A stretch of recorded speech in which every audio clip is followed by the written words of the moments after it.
her involvement in the design of the basically that floor elevation, bottom floor elevation, basically that floor elevation of the bottom floor elevation of the elevator. Terry probably was involved. I wish I could answer that question. Terry probably was involved. Terry wasn't. Would you also consider they were calculating? Terry wasn't. Would you also consider they were calculating storm sewer? They who? That's what I'm trying to get at. They who? That's what I'm trying to get at. A consultant. So I just wanted to be clear that to foresee that. Okay. So I just wanted to be clear that Glenwood or our that was through no fault of the city of Glenwood or our consultants or our staff given this that we were essentially given this problem created by CDOT. Essentially problem created by CDOT because A, they miscalculated the stormwater analysis for that basin. Set the elevation of the elevator too low. Set the elevation of the elevator too low in order to accommodate stormwater. Statement? Not to put words in anybody's mouth? Statement? Not to put words in anybody's mouth? Okay, any other questions? Matt, just any other questions? Real quickly, can you give us a sense of the timing? Real quickly, can you give us a sense of the timing for both the stormwater work on Cooper and the sanitary sewer coming out of Colorado? The stormwater on Cooper, the city's portion of the stormwater on Cooper, the city's portion of the stormwater on Cooper going down 7th Street is complete. There's an inlet place right in front of.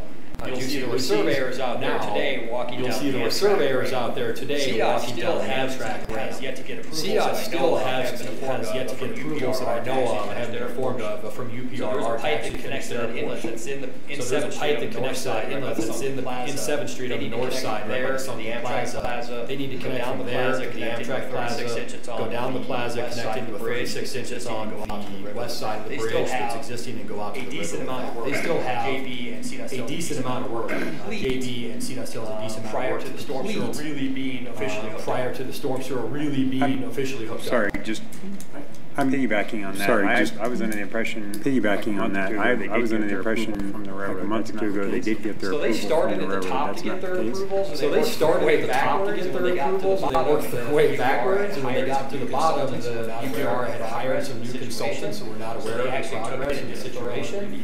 So they actually took it and did a thorough review of it. Like I said, as of Friday, I had not heard that they had any. Like I said, as of Friday, I had not heard that they had any approvals to actually with it, work. But they needed. The railroad was okay with it, but they layer 15. They have 15 layers to sign off, and layer 15. So assuming that happens, the approval. So assuming that happens, the approval. What does the timeline look like? Mr. Gould, do you remember? Is it 6 weeks? Mr. Gould, do you remember the 6 weeks? So they're limited to working on the railroad platform during the day. So they're limited to working on the railroad platform during the day. They can get 4 hours in the day. So they'll mow in, back off. When the trains come by, they have to mow back in and work and mow back off. And then they can mow back in and work and then mow back off. UPR work with them for overnight. UPR was not willing to work with them for overnight work. I believe they're only getting 4 or 5 actual hours. But I believe they're only getting 4 or 5 actual hours of physical work during the day. So a 3-week project is like 6. That's my last remembrance of conversations on schedule. That's my last remembrance of conversations on schedule. It is not in the road, it's all on the UPR platform. It is not in the road, it's all on the UPR platform, minus the upper connection piece. They may have to sit on 7th Street to get that first little piece of pipe to go. It's not in 7th north, but it's not in 7th Street itself. Jonathan? Jonathan? You know, some of the things that we've been hearing is the downtown businesses are ready for this to be done. The downtown businesses are ready for this to be done. About phasing or timing. We have a conversation about phasing or timing of all that. But what is the actual time, Matt, what's involved and what are the disruptions? Would take what's involved and what are the disruptions? Something we can do off season. I would say suggested that we could something we can do off season. Look at doing things overnight, or we could look at doing things overnight, or how is there ways to reduce the impact? Is there ways to reduce the impact? So there'd be 7 phases for that conversation. So the storm sewer has to happen. So right now we are storm sewer has to happen. 18-inch pipe. So right now we are relying on Amtrak, 18-inch pipe from currently hooked to right by Amtrak, which is piece of it. CDOT needs to finish that. The storm sewer piece of it, CDOT needs to finish that, so the elevator tower we are comfortable that the elevator tower is sanitary sewer piece, which is the extension from the sanitary sewer piece, which is the extension from Colorado, all the elevator doors all the way to Colorado. Council, we've kind of decided that could happen sometime Management Council, we kind of decided that could happen sometime mid-September, 6 weeks worth of work or so. Get that done, finish up 7th Street on that side. Get that done, finish up 7th Street on that side with repaving. Now the beautification project phase 1, phase 2. Now the beautification project phase 1, phase 2, everything else associated with this project. It's going to take longer to kind of look at it. If you do it all it's going to take longer if you piecemeal it. If you do it all at one time, it's going to be a compressed schedule. You have it in front of you. Derek actually completed a few months ago. Rough analysis of this process. Sure. So what we were looking at is get the sanitary sewer work done this fall, so we could kind of the options that were in there. So kind of the options that were in there. I guess it's phase 2. What we've called kind of the I guess it's phase 2 because the stormwater or the sanitary sewer. It's phase 2 because the stormwater or the sanitary sewer is phase 1. But the area that underneath there around the screen right there, that area underneath there around the elevator that could we believe could get accomplished that in about a 3-month period. Could get accomplished in about a 3-month period. I think we've got it somewhere in there. Let me see. I want this, that. I want that's called this, that beautification phase? The whole. That beautification phase? Oh no, I don't. Well, no, wait a minute.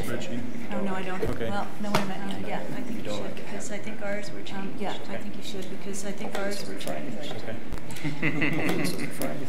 So Matt's going to bring up the spreadsheet.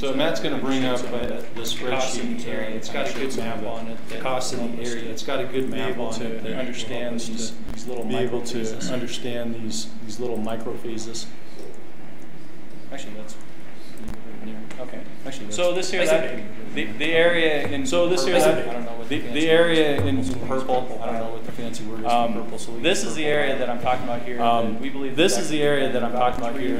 We believe that could get done in about maybe a 3.5. If you were looking to get it bid, if you were looking to get it bid, get the contracts awarded around the first of the year, then the contractor has the ability. February, March, depending on how weather's going. February, March, depending on how weather's going, and slam this out before the Memorial Day weekend shows up. That's been our experience. The drop dead deadline date for a lot of businesses. Obviously, earlier is better to get it done in that season. That kind of the drop dead deadline is always going to have to be. The drop dead deadline is always going to have to be. So the next one we were looking at is. And that shouldn't be a problem. I mean, if we can go ahead and the plans are permission to put it out to bid, and the plans are at like 98% completion. So that's very realistic. Some minor touch-ups. The additional piece would be as if we were to add that yellow portion on there. And so when we look at that,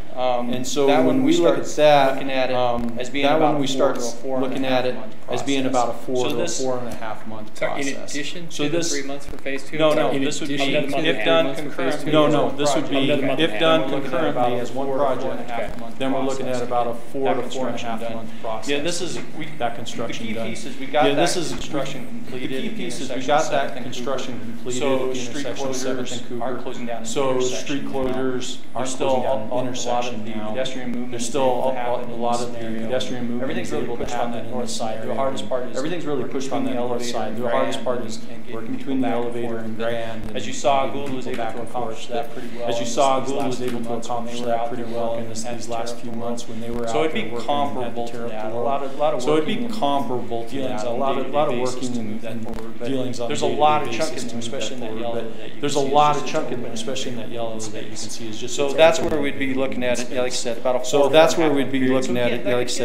or 4.5 month period. So again, that could get accomplished timed correctly before that Memorial Day weekend. If anything was left, it could be the minor. If anything was left, it could be the minor landscape that were out of the things in the North Plaza that were out of the way, and the street itself could be reopened up. If you're looking at it, purple's going to be 2.5. If you're looking at it, purple's going to be 2.5 to 3 months. You did individually, then you moved over. If you did them individually, project another 3 months. You could look at a 6-month project if you kind of did them individually. Really, you shorten that scope if it's all done at once. Really, shorten that scope if it's all done at once. Probably down to about 4.5. That's one way to. So when you're thinking about this, that's one way to. This could be 6 months worth of paint spread out, or it could be 6 months worth of paint spread out, or it could be 4.5 months of pain, just kind of all at one shot. There's also a cost savings there too, because you're not. There's a significant cost savings there too, because you're not replicating the traffic control is extremely expensive, especially when you're talking extremely expensive, especially when you're talking closures. So anything we can do in time frame of that. So anything we can do in time frame of that to take out a month or a month and a half of that is a tremendous Phases 4, 5, and 6 be done concurrently for the same reasons. 6 be done concurrently for the same reasons. Spread out, and also in other words, to keep things from not being spread out. 4, 5, and 6, you have the landscaping. So 4, 5, and 6, you have the landscaping. It has to happen after the. That's stuff that it has to happen after the infrastructure is in place, putting in the plants, like that. Finishing up the. That would have to happen in following months. That would have to happen in following months. But it's a quieter component. But it's a quieter. It's guys carrying things over in down streets. It's guys carrying things over in a wheelbarrow. It doesn't require a lot of loud construction noises. Require a lot of loud construction noises. Those types of things backing up. So those types of things can the street can still function. The splash pad and the water features. The splash pads are water features. Those are all being their plumbing is prepped. So it's bringing in the touch-up pieces. So it's bringing in if you were doing this as quickly as you were doing this, same time as cost effectively as you could, or other cost-saving measures, control or other cost-saving measures. When would it be done? Okay, so 6 months starts in. Okay, so 6 months starts in. It depends on weather. Yeah, it depends on weather. Yeah, it could be in February there. So March, August. But a lot of this August, July. But a lot of this August, July, and June is. And at least your thoughts is that the work that would happen. At least your thoughts is that the work that would happen during the summer would not be disruptive, like to the businesses there. Like done some of the work that would be February being done between February. It's not the heavy machinery. It's not the dust just blowing. It's not the heavy machinery. It's not the dust just blowing. Things would be open. Roadway, those kinds of things. Things would be open. Phase 5. I mean, the 3 water features in Phase 5 is in essence they're glorified hot tubs. They get brought in and set. They get plumbed up. You do your aesthetics around and whatever that is. The splash pad may require 6 months. The splash pad may require 6 months is not only as quickly as can be done, but in your view also the most traffic and other way. You still have to look at it as a 4.5 month construction. You still have to look at it as a 4.5 month construction project with a month and a half kind of finishing. Thanks, and again, my smaller little pieces. Thanks, and again, that's 4.5. So that's actually 4.5 before both of you guys. Actually, no, you weren't. Before both of you guys. Actually, no, you weren't. Jonathan was before you. I didn't finish my line of questioning. Sorry. I didn't finish my line of questioning. We're not following the light. Sorry. Go ahead. We're not following. Kind of following the light. Shelley, go ahead. Yeah, go ahead. Kind of following the light. Shelley, go ahead. I'll defer to you.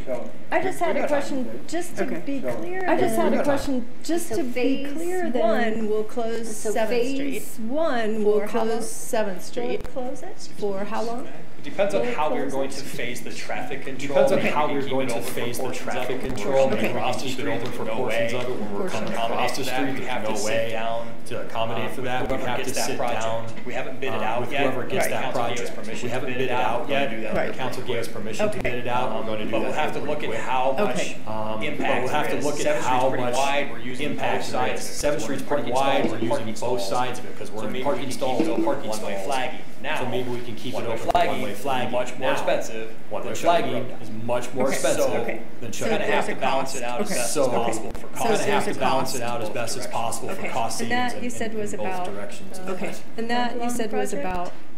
Derek kind of guessing at about a month and a half. Derek kind of guessing at about a month and a half. Phase 2 and Phase 3. And then for Phase 2 and Phase 3, again, we'll have the street closed down. Once again, we'll have the street closed down through spring break. 2019, starting early through spring break, possibly into mid-June. It sounds like if we possibly into mid-June. It sounds like if we go March, April, May. You said 4.5 months, depending on when it can start. You said 4.5 months. Okay. Depending on when it can start. So as we watched with as we watched with the, you can always apply incentives if you you can always apply incentives if you need to speed stuff up, speed up the process.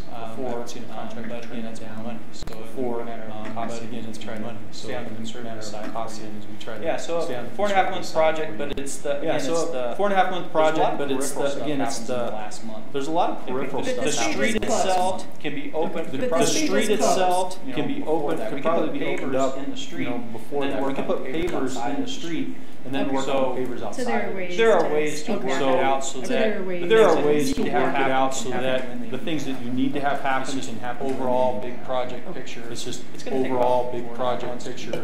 It's going to take about. And we can, if they get bid out, that helps us. Whatever the contractor gets chosen, that helps us. Because whatever the contractor gets chosen for those projects, we can sit down and say, I thought Gould probably needed 2 more weeks than they needed to get the storm through the sanitary sewer and 7th Street to get the storm through the sanitary sewer and 7th Street back together. And I was very skeptical they were going to get it done. They did amazing work and got it done in a very expedited manner.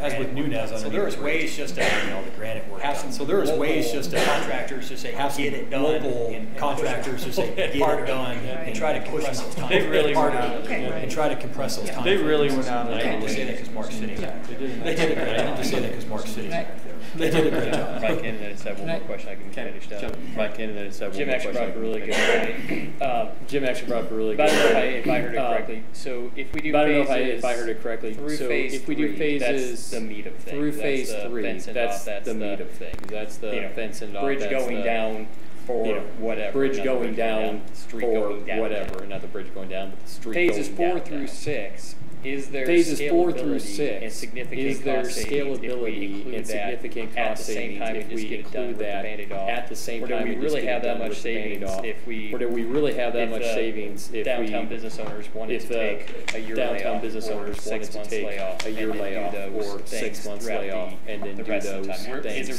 scalability in the rest of the time? Is there scalability in that part? We would definitely have the ability to. We would definitely have the ability to set the timing different for those. It's all been prepped. The underbridge work, those when they're ready, it's all been prepped, so that could happen. When they're ready, they can be installed. And it's kind of an isolated area. There's nothing to say that. And it's kind of an isolated area. There's nothing to say that those 3 fountains couldn't go in while a lot of this work's being done. The splash pad, that's one. That's kind of the splash pad. That's one. That's kind of a last piece. Again, it's been planned out. Again, it's been planned out. Beautification 3 and the landscaping. Beautification 3 and the landscaping furniture phase 4 is being set up so that if you need to give them some time or if you need to wait for some pockets that's sitting there is just a vegetated that's sitting there is just a vegetated area that's that topsoil just lightly and maybe some grass. So those it'll already have its plumbing underneath. So those it'll already have its plumbing underneath from the sense of the water surface into place. The electrical taking over to it. It's just kind of got to bring in the back. No, it's not a mobilization issue. Cost-wise, no, it's not. The longer we wait, the more cost-wise, the longer we wait, the more it goes up. Because every year you're looking at another 5 to 10%. Labor's always going to go up. It's never going to go down. Labor's always going to go up. So every year we wait. When we started these estimates. So every year we wait. When we started these estimates back in 2016. Well, in 2017, I'm sorry, 17. When 18 came, I had to add in 5%. When 18 came, I had to add in 5%. Start talking 19. I had to add in. Start talking 19. I had to add in oil prices increase for those numbers. We're seeing oil prices increase. Everything around equipment prices increase. Everything around equipment's going to go up. Extremely blessed to get the stone. Extremely blessed. If you hadn't purchased that stone material, if you hadn't purchased that stone material before that May deadline, it would have doubled in price. Some things have happened really well, but it's so the longer we wait, it always goes up. But it's the longer we wait, it always goes up in cost. Phases 4, 5, and 6 are kind of specialty contractors. Phases 4, 5, and 6 are kind of specialty contractors. So it's not a heavy equipment contractor. You're talking about people that don't have huge mobilization fees. So they don't have huge mobilization fees. So could they be done cost efficiently? So could they be done cost efficiently? Yes. At a different time. At a different time. You good? You good, Jim? No, I don't. I already rudely interrupted my colleagues, and so I finished my questions. Shelley. I had another question going back. When we were talking about the cost cutting. So there's not a restroom included in this project. That was part of the included in this project. That was part of it early on cost cutting. Is that right? We didn't. It seemed like it got. It was sitting in a floating zone. And so for my side, floating zone. And so for my side, it was always never part of my design. So it was in the design when it went FMLD grant for the FMLD. We actually went out with an RFP. We actually went out with an RFP and hired an architect to do the restroom. It was pretty much direction from council that said, wait on that. Council that said, wait on that. I mean, that's what I recall. That's not in the cost of the project. No, because we were told to wait, and so we actually put the architect. And so we actually put the architect. We canceled the contract and just put it on hold. And then there are the water features were cut, and I know the streams and water features were cut, and I know the streams and some of those other were cut. Right. Expensive water CDOT actually wouldn't allow, and I think CDOT actually wouldn't allow the. No, they didn't. Right, but they did approve these. No, they didn't. Right, but they did approve these. Okay, so these water features are approved. And part of it is that self-contained that Derek described. And part of it is that self-contained that Derek described, like their hot tubs. That makes them safer because they're pre-manufactured. That makes them safer because they're pre-manufactured. Safer for leakage. Safer for leakage. For structures. And the location that was originally planned for the and the location that was originally planned for the restrooms kind of across from the grind. It has electric. We're prepping that with water, sewer, and it has electric. So if you wanted to build a building there, and actually we went through quite a bit when we were planning the Grand Avenue Bridge to move utilities, so that area was free for a structure. So that area was free for a structure. Two different utility lines to create that location because at that time that was the decided location. Because at that time that was the decided location. So we've already done that too. Rick, so as you're looking at these phases and from an engineer's point of view, that would be both of you. Is it possible to decouple from phase 3 from? And I heard what you said about and I heard what you said about things get, but the longer you wait, the more expensive things get. In an engineering sense, do one year and then come back the next year. Do one year and then come back the next year. A lot of overlap, or is there a lot of overlap that would impede you doing that? Before he answers the engineering portion of that, I also want you to remember the FMLD grant. I also want you to remember that the FMLD grant for $400,000. If we don't do both of them, they'll probably pull that grant. So there's a $400,000 discussion also involved. There's a $400,000 discussion also involved. But I was asking engineering-wise. I know you'll answer that. Engineering-wise, absolutely. Yeah. So engineering-wise, absolutely. The plans are actually in two sets of there was a time when we were asked to prepare that purple area for CDOT to didn't turn out that way, so we changed the title blocks. Didn't turn out that way, so we changed the title blocks. And so the plans are city project. So the plans are specifically set up for the purple area beautification phase 3, and then a second plan set for that yellow phase 2 beautification.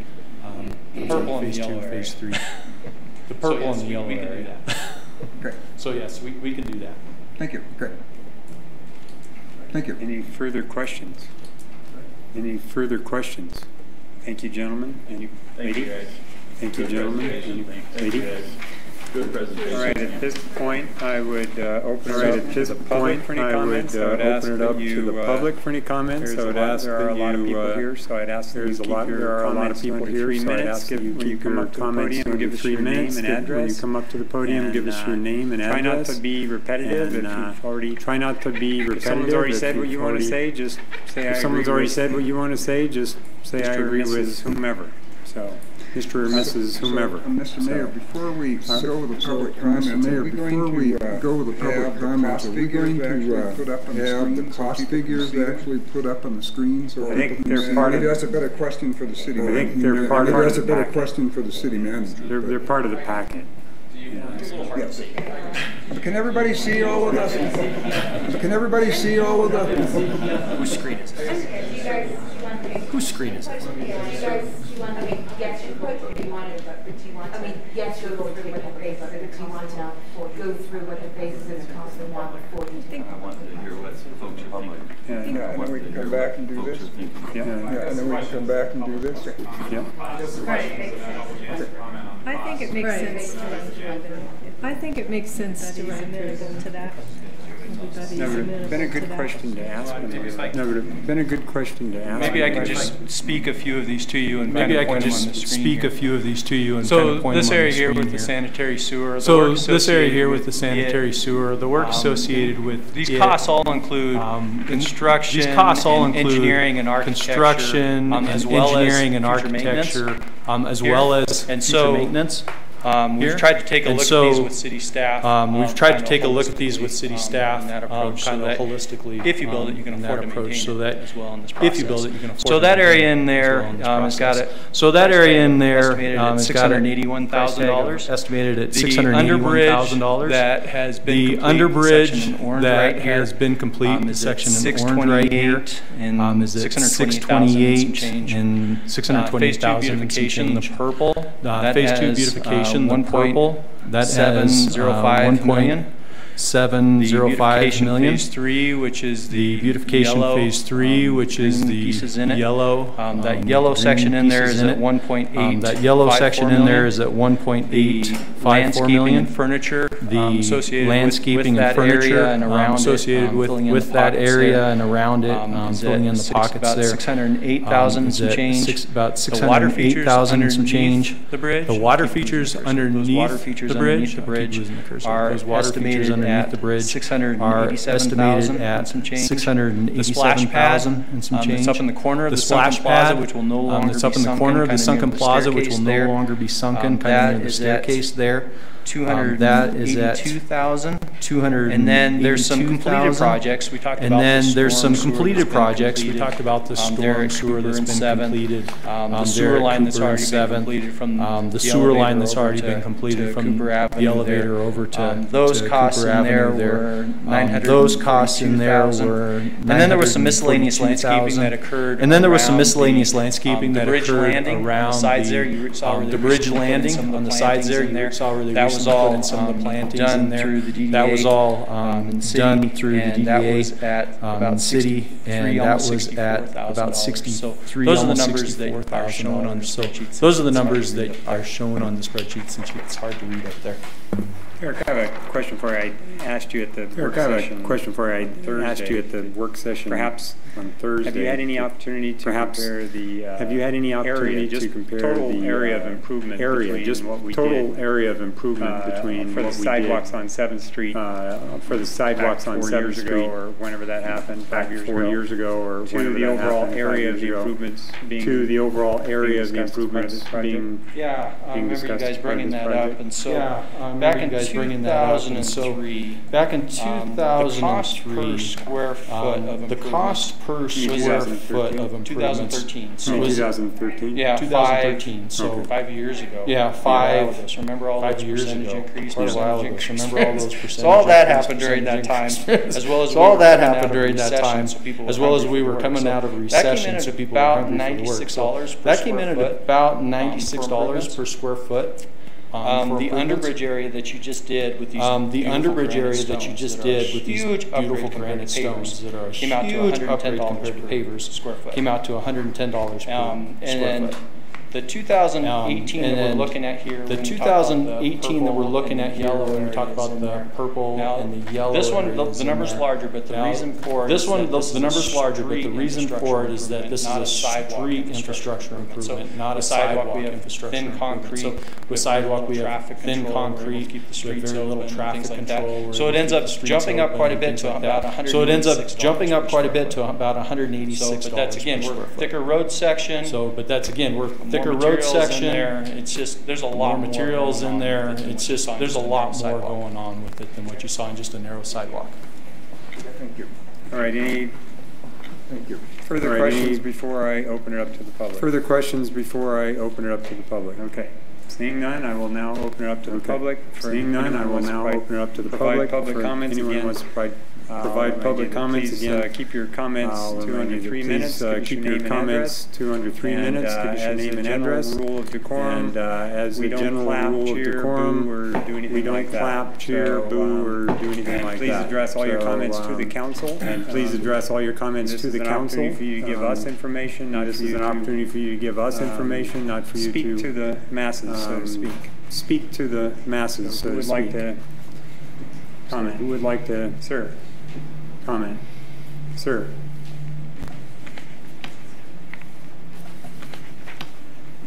Good evening. My name is Scott Zevin. I live on 725. My name is Scott Zevin. I live on 725 Avenue and reside there since 2003. Recently, in 2013, my family moved away and moved to Europe. In 2013 my family moved away and came back. That was the year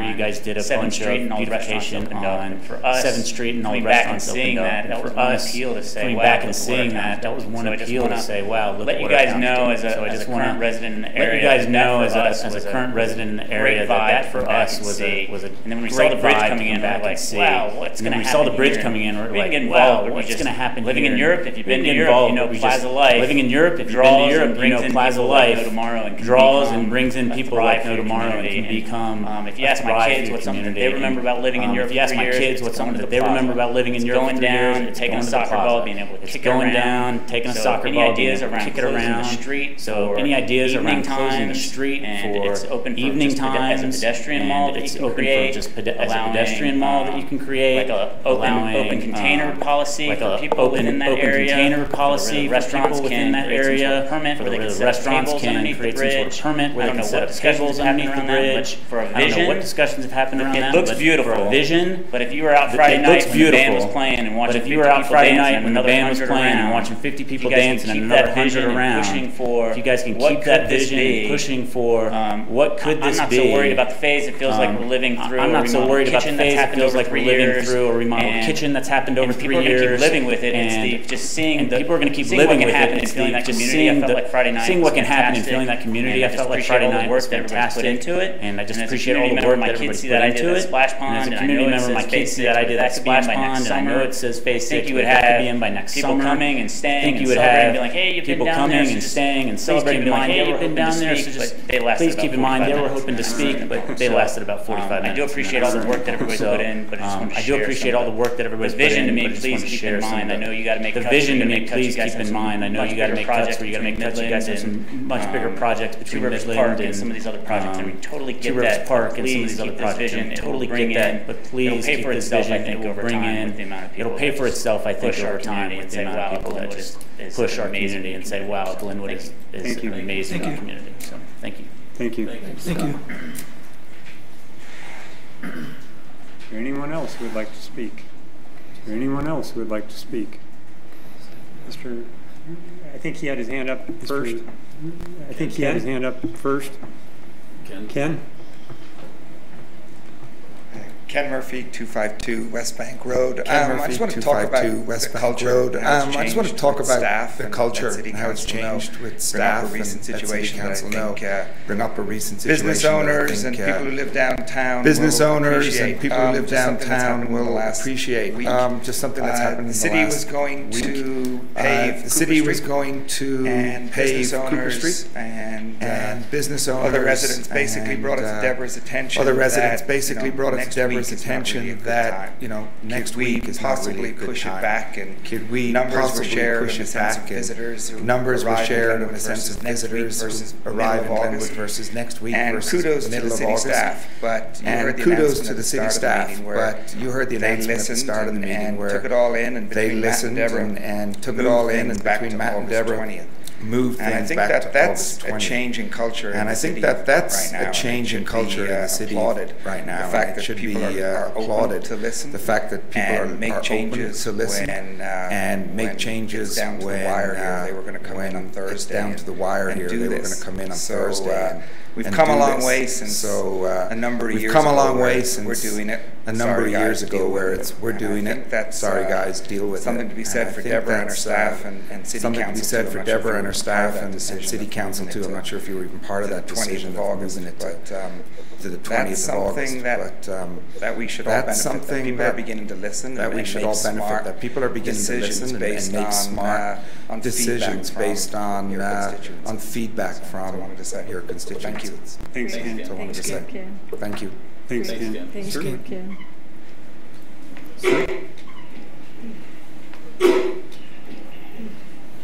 Good evening, Chuck Kimball, 630 Davis Drive. Good evening, Chuck Kimball, 630 Davis Drive. My main concerns about the project. I guess my main concerns about the project is just the overall cost. It seems like we're buying the Cadillac here for an awful lot of features for a very small area. We've done a lot of improvements like have been mentioned tonight. We've done a lot of improvements like have been mentioned tonight back in 2013. I think a lot can be gained for a lot less. I think a lot can be gained for a lot less. I don't know how many of you walked through there the last few weeks, but the impromptu sandbox that had occurred underneath the bridge there for the last couple of weeks was drawing kids and parents sitting around playing in the sand. That was part of the water feature that I noticed today when I walked through there. So I'm not sure that we're, I've really heard. So I'm not sure that we're, I've really heard a real good justification on why all this needs to happen at an early rate. The pace that it needs to happen. Sounds like a lot of pace that needs to happen. Sounds like a lot of the businesses have had concerns about the timing of it, whether or not given some of the other pressing needs around town, and given some of the other pressing needs around town as far as roads and streets and some of that, we seem to be awfully focused on just this very small area in downtown. And we really, I think, look at the overall picture and see where else we can invest in that might help improve other things. So thank you. Wanted to pass that along. Thank you. Thank you. Anyone else? Anyone else? Mr.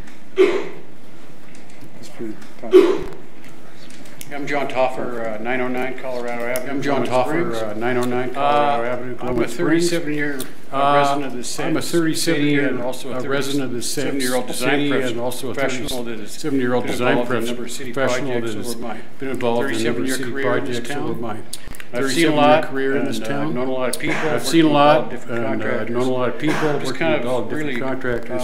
Blown away by the overall cost of this particular project. Blown away by the overall cost of this particular project. $9.5 million. I'm glad Leslie kind of gave a historical I'm glad Leslie kind of gave a historical perspective of what is going on with this process. There was an initial design one step in the process. There was an initial design that was probably generated in 2011, maybe 2010 or 2011. DDA rejected that design. The firm DDA rejected that design. It looked like it belonged in Las Vegas. It could have looked like it belonged in Las Vegas. DDA hired Studio Insight. DDA hired Studio Insight in front of the Cooper Avenue garage, in front of the parking garage. Did an in-depth study on 7th Street, including under the bridge. Engineering was involved in that. I'm not sure. Engineering was involved in that. I'm not sure. That was the wayside that fell. But that was been missed in the staff process, and I think the public has been missed in this process, and I think the public was entitled to know what's going on particular street. Also, the cost, the cost of also the cost construction has already occurred in front of the Hotel Denver. Construction has already occurred in front of the Hotel Denver, as well as Juicy Lucy's, and the Pullman should also be included in the overall cost. Pullman should also be included in the overall cost incurred in this particular project. Incurred in this particular project. In order to sell now these particular phases, in order to sell now these particular phases, about $7.5 million. Placating $7.5 million, placating everybody. In front of the grind down to Colorado Street. In front of the grind down to Colorado Street. Down to about $7.5 million. To bring it down to about $7.5 million to complete. Which leaves you another $2 million to complete Cooper's portion of. And also that portion of West 7th from the grind down to Colorado. West 7th from the grind down to Colorado. And I'm not sure. I wasn't in the process. I'm not sure. I wasn't in the process having to go with the granite paver, but no granite paver. To go with a granite paver where there's no granite paver. Introduction of a new material. It's just introduction of a new material that's really quite there. I'm sure you got a good deal on it. $16 quite there. I'm sure you got a good deal on it. $16 a square foot. The estimate I think is $47.25. The estimate I think is $47.25. $47.25 for colored concrete or paving costs. Existing paving, colored concrete or existing paving. sandstone banding. Or the sandstone banding. Granite paving alone on this project is granite paving alone on this project in this particular over $2 million. 2-block area. In this particular 2-block area is almost $1.5 million. I'm not sure we're. It's just whether I'm not sure we're numbers thrown out to begin with. Budget, I think numbers thrown out to begin with. I think this project is over design. And I think it's over design. Costs of this particular project. Projected maintenance costs of this particular project are $114,000 the city's going to take on, or is that something the city's going to take on, or is it maintenance facility, or to private maintenance facility, or company to take care of the maintenance from the? I'm just pulling these numbers from the bid estimates. The bid estimates. And then it's just the engineering and architectural. And then just the engineering and come down on my fellow colleagues. I hate to come down on my fellow engineering colleagues, and architectural engineering fees for this particular project. Architectural fees design for this fees particular for the project. enhancements are almost Just $300,000. design fees for the enhancements are almost $300,000. Stormwater project engineering. Stormwater project $170,000 total A&E costs. $170,000 total A&E costs. So I think really the city really needs to be responsible. Really, the city really needs to be responsible. A lot of these taxpayers and include a lot of these fees have gone into design and actual fees have gone into design. Come up with an overall number construction. Come up with an overall number of this particular. I know. I'm pleased that Leslie and Darren. I'm pleased that Leslie and Darren. I'm glad they got together to do a little value engineering. But I'm glad they got together to do a value engineering. But I'd like to see kind of a breakdown of how much cost savings we're going to realize. Thank you. With this value engineering. Thanks. Thank you. Thank you. Is there anyone else who would like to speak? Is there anyone else who would like to speak? Mr. Carver. Mr. Carver. Hi, I'm Steve Carver with the Hotel Glenwood Pub and Hotel Glenwood. DDA, I'm representing that board.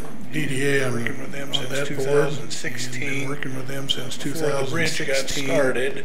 Before the bridge got started, basically directed the DDA to work on the areas around the bridge, to work on the areas around the bridge, to try to take the areas around the bridge got done when the bridge got done. The areas around the bridge got done when the bridge got done. It was a grueling process. We went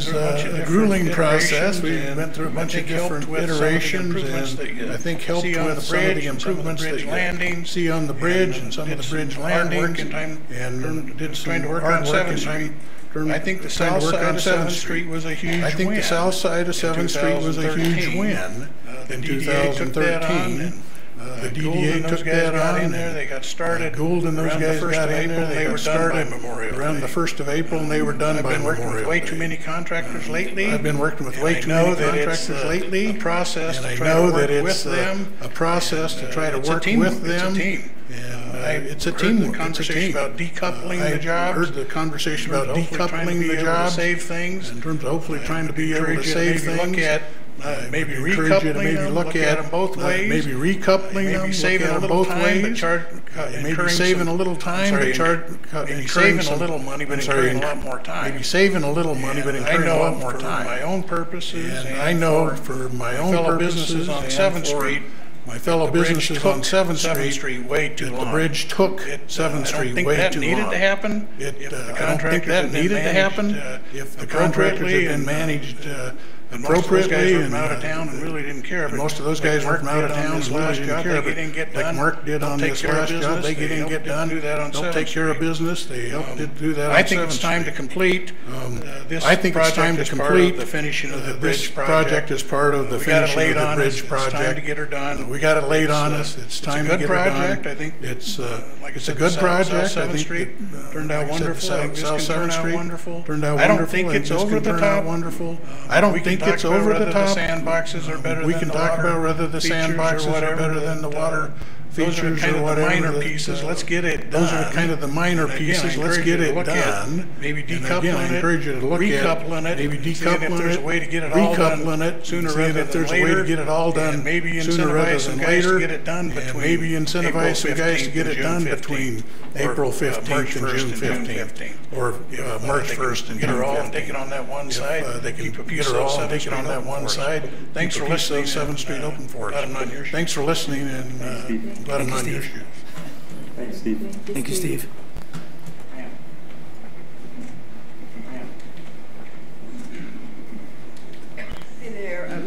Here I am again. I have confetti. Here I am again. I have confetti. I definitely am still in favor of. I definitely am still in favor of.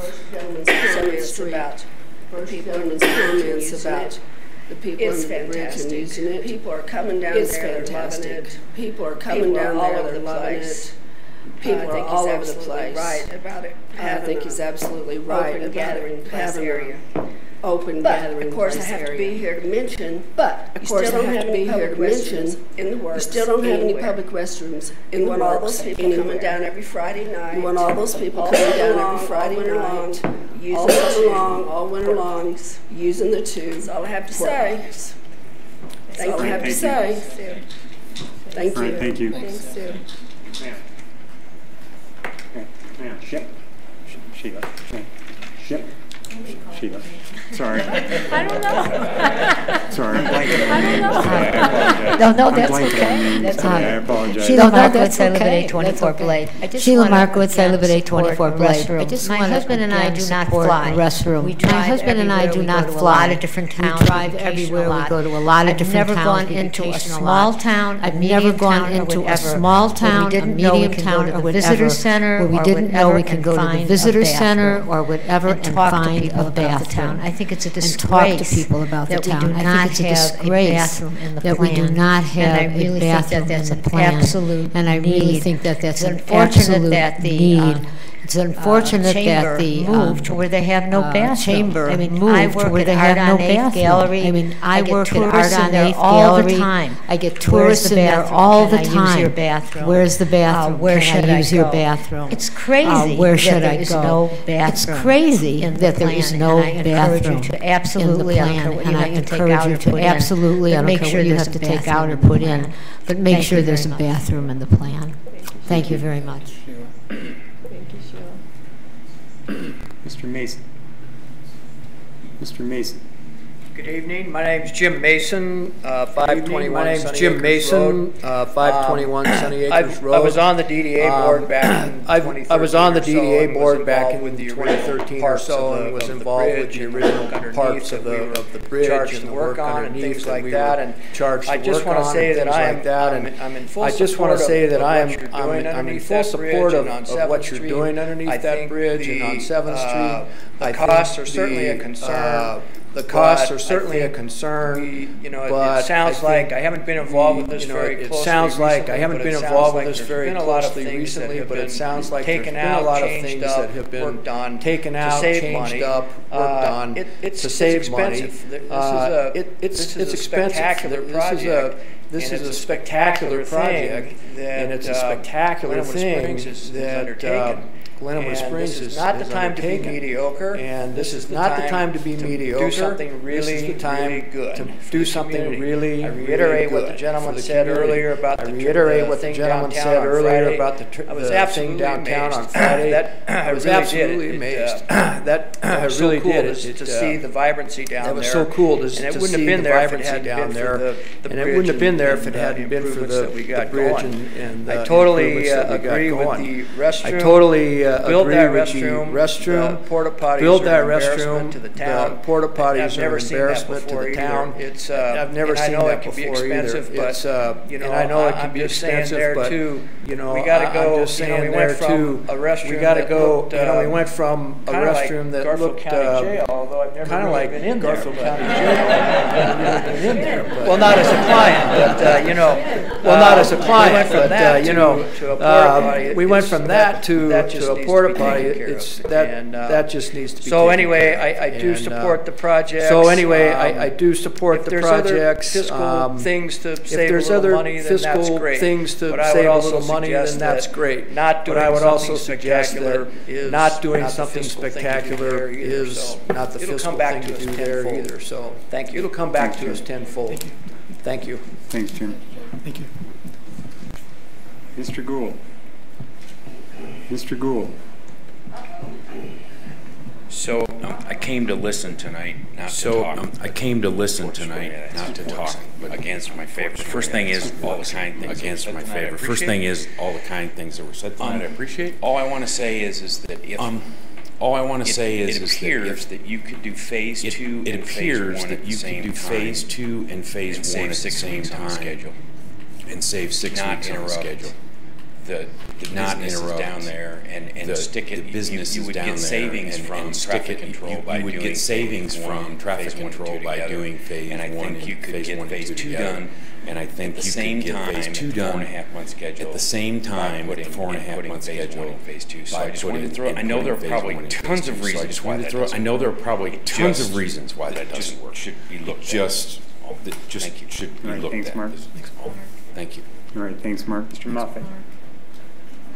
Mr. Moffett. Dean Moffett, 326 2nd Street. Dean Moffett, 326 2nd Street. I came to listen and not say anything, but I got to put my name on They're not bathrooms, they're restrooms. They're not bathrooms, they're restrooms. I just got back from 4 countries. I just got back from 4 countries in Eastern Europe. And from large cities, old cities, and from large cities, old cities, small towns, always villages. Found a restroom. Always found public, a restroom. Clean.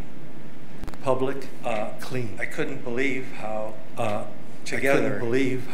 These are the Adriatic countries on the other side of Italy. These are the Adriatic countries on the other side of Italy. Okay, but they deal with a lot of crap. But they deal with it. I can't believe that Glenwood Springs. I can't believe that Glenwood Springs. We collected $2.4 million in tourist tax alone in tourist tax alone. Not meals, not motel rooms. Not meals, not motel rooms. And we don't have restrooms. And we don't have restrooms. I reiterate what everyone else has said. I reiterate what everyone else has said. Find the spot I prefer under the bridge. Find the spot I prefer. But if we're roughed in for somewhere else, let's get it done. But if we're roughed in for somewhere else, let's get it done. Please, thank you. Thanks, Dean.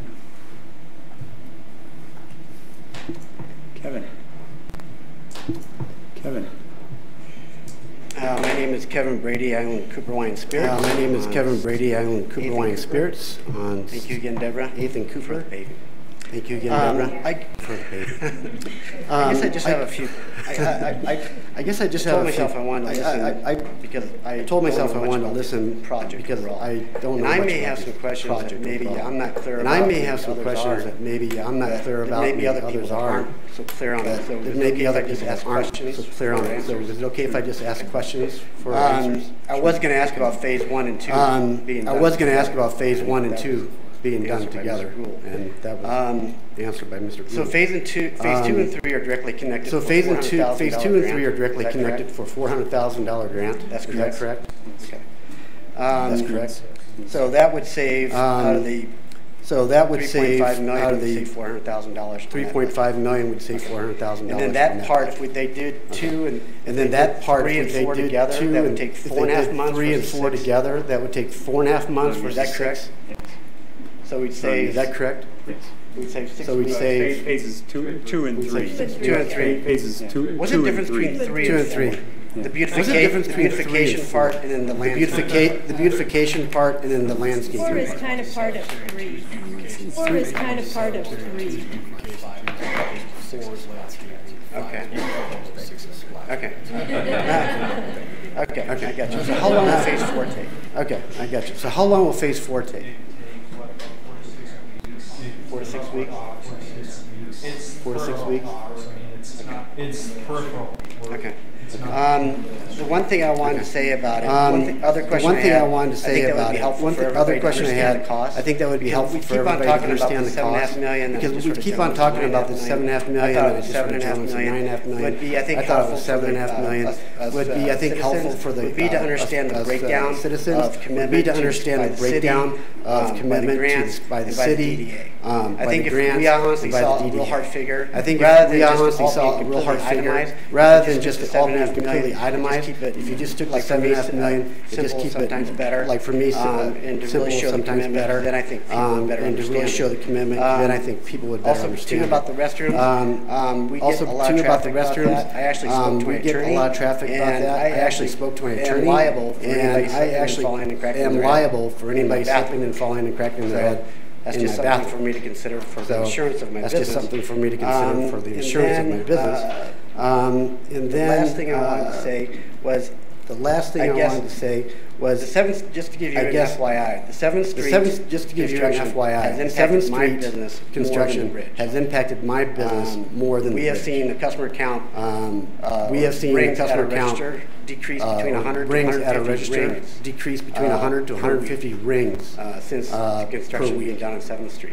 However, after listening to a lot of what's been said here today, after listening to a lot of what's been said here today, I'm still sort of on the fence about it. I also look at the idea of this being an overall grand. But I also look at the idea of this being an overall grand. Once it's completed, it's going to be tremendous impact. Once it's completed, it's going to be tremendous impact to our downtown. I'm on the fence about it, and I just want to. So personally, I'm on the fence about it, and I just want to tell everyone thank you for all your time. Thanks, Kevin. Thank you, Kevin. Let me let the gentleman back speak first. Let me let the gentleman back speak first, and then you can have one more comment, Sue. Hi, Ed Rosenberg, 176 Old Carter. Hi, Ed Rosenberg, 176 Old Carter Bridge Road. And I also have a question, the whole thing about the elevator and the whole thing about the elevator created with the design. Is there the problem created with the design? Is there any on CDOT's financial responsibility on CDOT's part about mitigating that issue? To help some of the costs you're talking about mitigating that issue? We had a number of issues that we negotiated. We had a number of issues that we negotiated with regard to which we negotiated with CDOT. For example, in regard to which we negotiated with CDOT. For example, we didn't refill 8th Street. CDOT's responsibility to basically take it back out. CDOT's responsibility to basically take it back out. It was supposed to be a temporary connection. We've now made that a permanent connection. It was supposed to be a temporary connection. We've now made that a permanent connection. So that saves CDOT some issues with the deck on the pedestrian bridge. There's some issues with the deck on the pedestrian bridge. They were supposed to do some work under the bridge. Supposed to do some work under the bridge that they didn't do in their contract. If I may, Mr. Mayor, the other kind of large one is sanitary sewer in 7th Street to deal with some of this. Part of this project is actually being constructed by CDOT right-of-way to deal with some of that stormwater flow as well. right-of-way to deal with some of that stormwater flow as well. We sort of had a break between our project and theirs, if you will.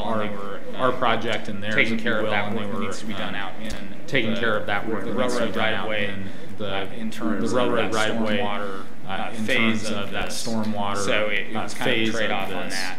Recognizing there was kind of a trade-off on that. There are some benefits to us. Recognizing there were some stormwater. There are some benefits to us in terms of stormwater management. Certainly, it could have been designed differently. We do have gone differently, but ultimately we do have some stormwater. The long and the short of it, just to sum it up. The long and the short of it, just to sum it up. Glenwood originally committed to providing $3 million. Glenwood originally committed to providing $3 million worth of funding to the Grand Avenue Bridge. The final settlement is that we won't pay them. The final settlement is that we won't pay them our last $1 million. So we got $1 million back, if you would. So we got $1 million back, if you would, from CDOT. Thank you. Yep. Sue, did you want to? Sue, did you want to? Just one quick thing that I think I've sent you all. Emails about. In some of the meetings before, restroom plan, the originally was restroom plan canceled because it was kind of blocked everything canceled because it kind of blocked everything across there overlooking the river. But now you do have that vacant lot. But now you do have that vacant lot. Where the porta potties are, next to under which is the bridge. It could be right next to under the bridge. It could be really quite lovely. Keep that money. Thanks. Thanks, Sue. Keep that money in. Thanks. Thanks, Sue. All right. Is there anyone else who would like to comment? All right. Is there anyone else who would like to comment? Going once. Going twice. Going once. All right. Going twice. All right. We'll close it to public comment, and there's been a request to take a 3-minute and there's been a request to take a 3-minute. So we will take a 3-minute break. So we will from a younger take a 3-minute break. It shouldn't have these issues that has older guys. It shouldn't have these issues that has older guys. It's me. It's me. Yes. It's me. It's me. Yes.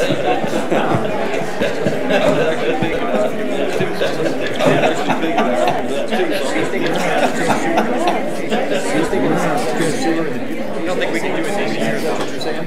I don't think we can do it this year. Yeah.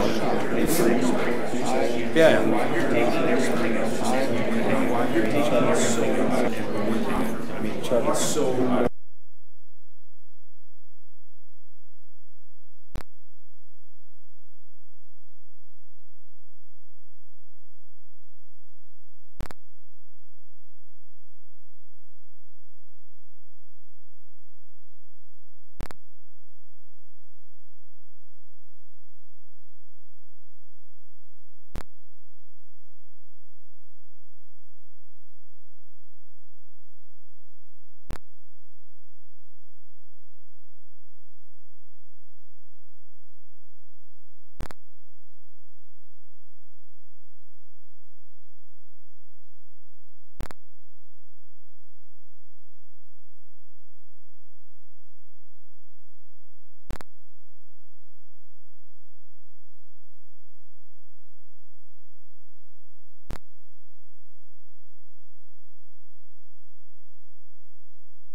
Thank you for making fun of VS. I appreciate you making fun of VS. Anytime.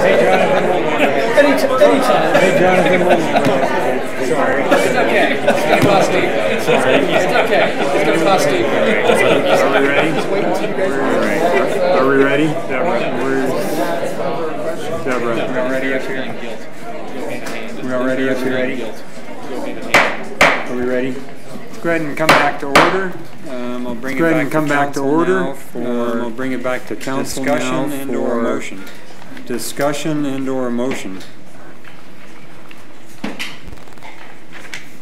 I guess. Is Steve Boyd still here? Yes, right there. Is Steve Boyd still here? Yes, right there. Would you mind if I brought you up to the podium? Would you mind if I brought you up to the podium just to ask you a few questions about dollars?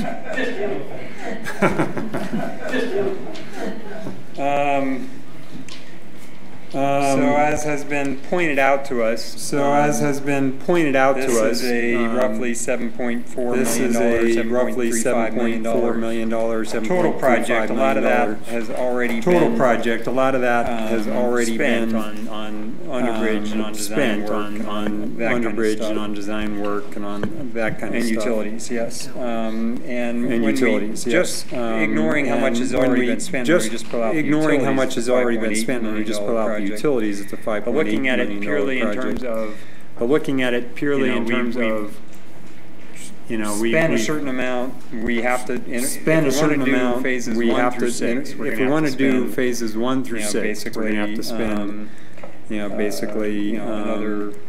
I'd have to subtract the two, but I'd have to do the math to subtract the two. But in 2018, we were actually hoping. In 2018, we were actually hoping this project in 2018, and so a big portion of this project in 2018. So we budgeted roughly about $2.7 million. Roughly about $2.7 million in total for 2018. In total. So out of the 8 million, and we take out the 2.7 we budgeted in 2018. Take out the 2.7 we budgeted in 2018. That leaves us about $3.1 million.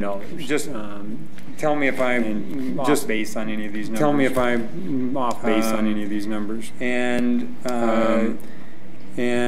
am I also correct that the ANI fund balance for unspent fund balance for 2018 is about $700,000 more than what we budgeted? Okay, so that's right. Yeah. And so if we were to issue a bond for South Midland 27th Street Bridge, Park, which are all kind of fairly specifically identified in the bonding. Kind of fairly specifically identified in the bonding. This might is there any prohibition against repaying monies we've spent on any of those projects out of the bond proceeds to date? So, for example, we spent $350,000. For example, we spent $350,000 already on designing South Midland. We could recoup that out of bond proceeds, and it would be being paid toward. Keep forgetting I got to push the button. You specifically passed a resolution to that effect. I don't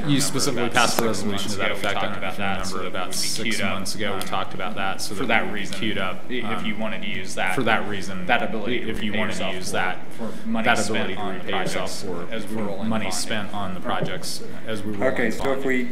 Okay. If I'm doing my calculations right, we take the $700,000 of additional ANI fund balance and the $350,000 for repayment for the South Midland back into the ANI fund dollars into that would leave us a net difference of about $2.1 million. Do you believe that the ANI fund we'd be able to functionally budget $2.1 million in ANI funding for this project without using any bonding? Yeah, I think we could probably get there. I think we could probably get there. I think that would probably pretty much tap the ANI fund for 2019. For projects 2019. for any projects. Having said that, as far as I know, all the major projects. Having said that, as far as I know, all the major projects, at least that I'm aware of from council. So the ones that we can bond for are 27. So the ones that we can bond for are 27 Street, South Midland, right? Two Rivers Park, 6th Street, 8th Street confluence, but I don't think we're 8th Street confluence, but I don't think we're necessarily. I don't want to prejudge anything. Maybe. I don't know. I don't want to prejudge anything. Thanks. Okay, I appreciate that. All right, so thanks. Mr. Mayor, may I make a comment? I just wanted to make perfectly clear that if we do that, it's fine. Obviously, if we do that, and it's fine. There are obviously, if we do, there's no money in A&I left for fun projects. There's no money in A&I left for other like fun projects for designing. For other like fun projects for designing South Canyon, 3 Mile master plan for South Canyon, and all this is fine. It can all wait, but I just and all this is fine. It can all wait, but I just want to be perfectly clear that that kind of money we'd be spending the majority of that kind of money. Absolutely. At the gate. For 2019. And, there's never enough money to do everything that we want to do. There's never enough money to do everything that we want to do. At the end of this month, we'll have staff requests for budget. At the end of this month, we'll have staff requests for budget initiatives, things that they want to do. Sometimes we'll fund something like that out of an A&I fund. It would limit our ability to do that, too. But to the answer to your questions, yeah, I think the answer to your questions, yeah, I think we should come up with that money in the 2019 budget from A&I. All right. Thanks, Steve. So I'm going to ramble for just a quick minute. I'm going to try and be quick though, because if council and then hopefully so be inclined to, if council crafted a motion that's very flexible that keeps us moving forward. That's very flexible that keeps us moving forward. We obviously can't really bind ourselves tonight to anything because we obviously can't really bind ourselves tonight to anything because we don't have bids in, but we can actually ask for bids moving forward. So I've crafted something that hopefully moving forward. So I've crafted something that hopefully we can maybe get quite a bit of support. Everybody will listen to and agree to, that everybody will listen to and agree to, that this at least continues to move us forward until we actually see real engineers' estimates. Right now we're talking about engineers' estimates. We don't have our engineers are close, and this is these numbers. We're hoping that our engineers are close, and this is these numbers are close, but we don't have those yet. So I'd like to at least be able to move this forward. So just a little bit of rambling. So just a little bit of rambling. When I got on council, I was the DDA. A little over 7 years ago, when I got on council, I was the DDA liaison to city council and did that for Councilman Davis 5.5 years until Councilman Davis took my spot. And one of the things that council and this was a lot of things to Leslie Bethel, and this was a lot of things to Leslie Bethel and Jody Collins here, Dean Gordon is here, a few other folks here, but. Anyway, we kind of came up with a phrase that said good enough for Glenwood is no longer good enough. We're going to raise the bar on the level of sophistication that our design takes on. That the palette of stone and brick is going to be just stone and brick is going to be just that. We're going to try and raise the bar for Glenwood Springs. See if we can get a more sophisticated downtown. See if we can get a more sophisticated downtown. See if we can get our downtown in the conversation to be one of those towns that's in the conversation of a Hyman Avenue Mall, of a Boulder Mall, of Bridge Street, those iconic places that, and when you're there, that we all like to be at, and when you're there, you know you're there.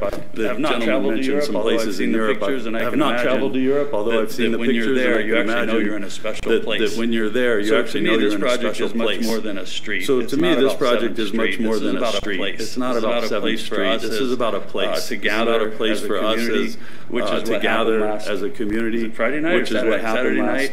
When there was a band underneath the bridge, when there was a band underneath the bridge, thanks to CDOT. But anyway, there was a bunch of people down there having a great time. There was a bunch of people down there having a great time on 6th Street. There was a band over at the and then even up in Centennial Park, there was a band in Centennial Park. Centennial Park, there was a band in Centennial Park. I've never seen 3 bands. I've been here almost 24 years. I've never seen 3 bands. Which was really, really neat to see, and I think it's which was really, really neat to see, and I think it's the fact that a lot of this goes back to the fact that we were making a concerted effort in our downtown to create a sense of place in our downtown that takes us to another level that we as citizens can enjoy first, and then hopefully our tourists come into town and love it also. This is a place for us to be. This is about us. This is a place for us to be. Much more than a street improvement. So it's much more than a street improvement. And yes, we're using nice materials. And yes, I believe we can afford it. And I would not want to do anything that would put Glenwood Springs in a position to be financially irresponsible.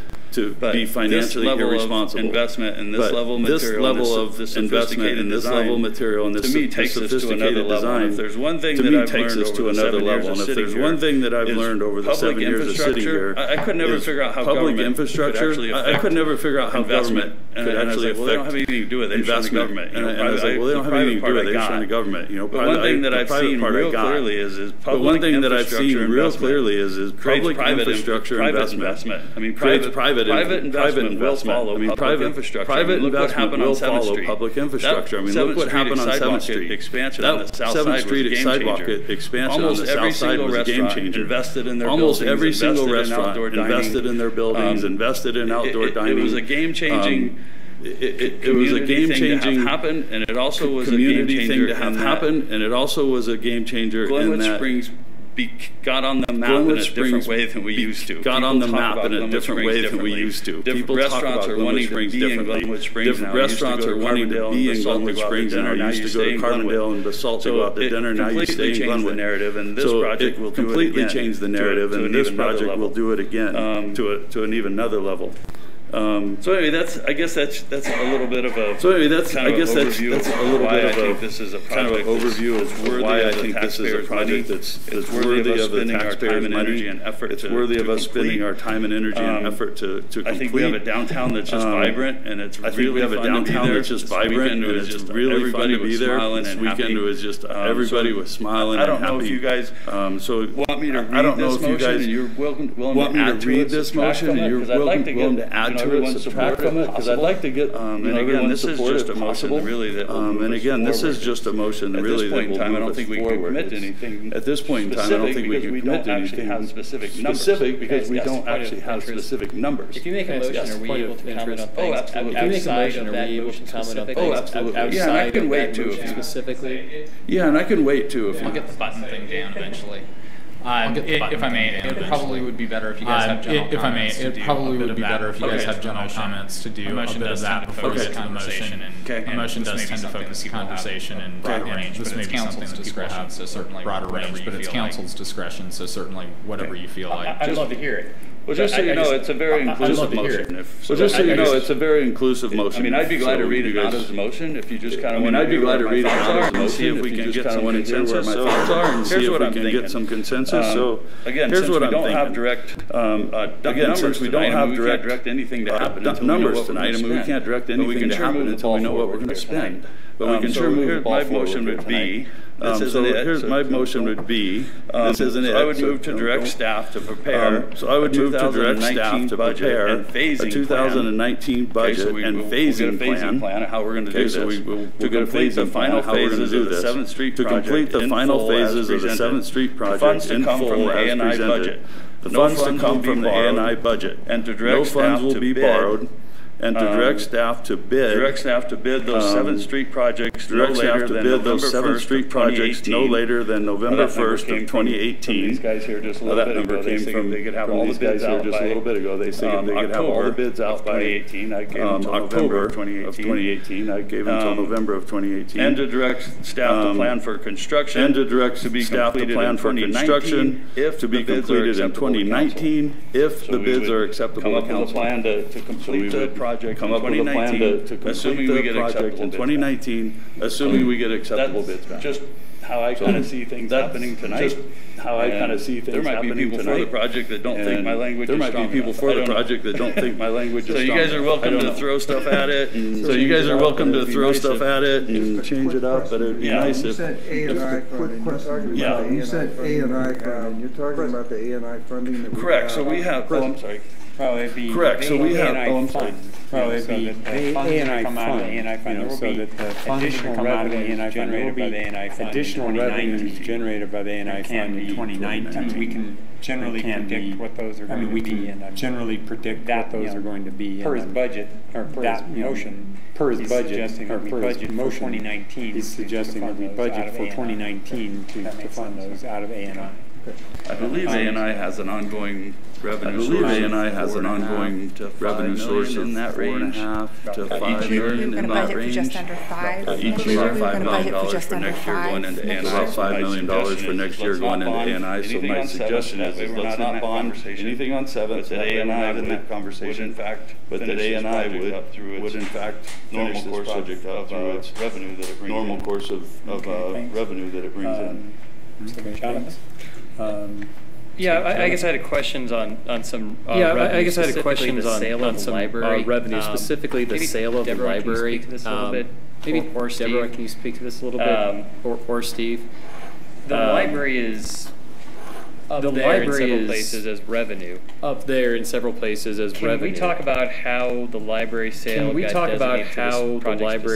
got designated to this project specifically? It was included as a revenue source for the A&I fund in the 2018 budget. I think we didn't specifically line item it in the budget because we didn't have a very specific line item in the 2018 budget for anything downtown. In the 2018 budget for anything downtown. I believe we thought that was the intent. I believe we thought that was the intent of council. So, I think one of the just be forthright. I think one of the concerns I have is we just forgave $770,000 debt to the DDA from the landfill and the fleet fund. My concern, and I think my concern, and maybe it shouldn't be tied necessarily to the sale of the library. And maybe it shouldn't be tied necessarily to the sale of the library. A general overview concern that we are continuing to rob Peter to pay Paul in this city by taking that have a slightly healthy balance and going, but we want the shiny object now, and going, but whatever that shiny object is, whether it's 7th Street, whatever that shiny object is, whether it's 7th Street or a parking ramp or whatever, and in the case of those funds that we forgave, and in the case of those funds that we forgave, we were going to get those funds repaid to get those funds. We were going to get those funds repaid to get those funds back to a healthy balance. Needs that. The landfill in particular needs that help. And so I would like to. I would like to. I think the library is a community asset, necessarily, and I don't think that it wasn't earmarked for this project. Since it wasn't earmarked for this project, I would like to see the sale of that library at least. I would like to see the sale of that library at least $770,000 of that go to pay back and make whole those funds. Because I don't want some council in the future $200,000 for the fleet $200,000 for the fleet fund. I don't want to be having a conversation a year from now about what we're going to do with the landfill. To be having a conversation a year from now about what we're going to do with the landfill because we don't have enough money to buy the machinery that we need to operate our own landfill. I don't know how that necessarily. I don't know how that takes necessarily. Maybe that takes. Todd, I really appreciate your comments. I think really general enough, but really general enough, but to not kick the can too far down the road. To not kick the can too far down the road, where it's coming from, and address revenue where it's coming from. I think I know I'm flying the argument by saying, but I know I'm flying the argument by saying, but what about this? I just think it shows better fiscal discipline. I just think it shows better fiscal discipline. Honors our taxpayers better if we're not continually honors our taxpayers better if we're not continually borrowing from funds in the future. So kicking that problem. That's my problem, I guess, with counting this as a revenue side. That's my problem, I guess, with counting this as a revenue side. I don't know how that impacts the ability to do things. The second thing I would say is, I think, if we do this, I love the idea of not having to bond for it. I love the idea of not having to bond for it because it was not in the bond language. So that makes me very happy. But that means we don't get a beach at 3 Mile. That means we don't get a beach at 3 Mile. That means that we potentially acquire a property, an industrial property that might not be located in a residential neighborhood, or might not be located in a residential neighborhood. That would be a great benefit to those residents. Those are all. We just won't have the money. And some of those things we just won't have. Might or might not be time sensitive that we have to do 2019. Might or might not be time sensitive that we have to do 2019. But some of those things might be things and opportunities that we really should. I like flexibility. I like maintaining flexibility for us. I like maintaining flexibility for us, and I don't know how. I guess going out to bid doesn't necessarily commit us to anything. I guess going out to bid doesn't necessarily commit us to anything. So for the flexibility, it doesn't necessarily tie our hands completely. But I think and actually going forward not with repaying this money back to those not funds repaying this money back to those funds that were really becomes from, now that the verbiage is siphoning money really becomes now that the verbiage is siphoning money. So how do we so how do we, if that's a desire, and replenish those funds if that's a desire, and how do we not tie our hands into 2019 so that we're able to do opportunities that might do some and act on some of these opportunities that might only be available in 2019? I don't know the answer to that, so. That's your next motion. I don't know the answer to that. So well, thanks. That's your next motion. Keep in mind too, though, that I've actually asked him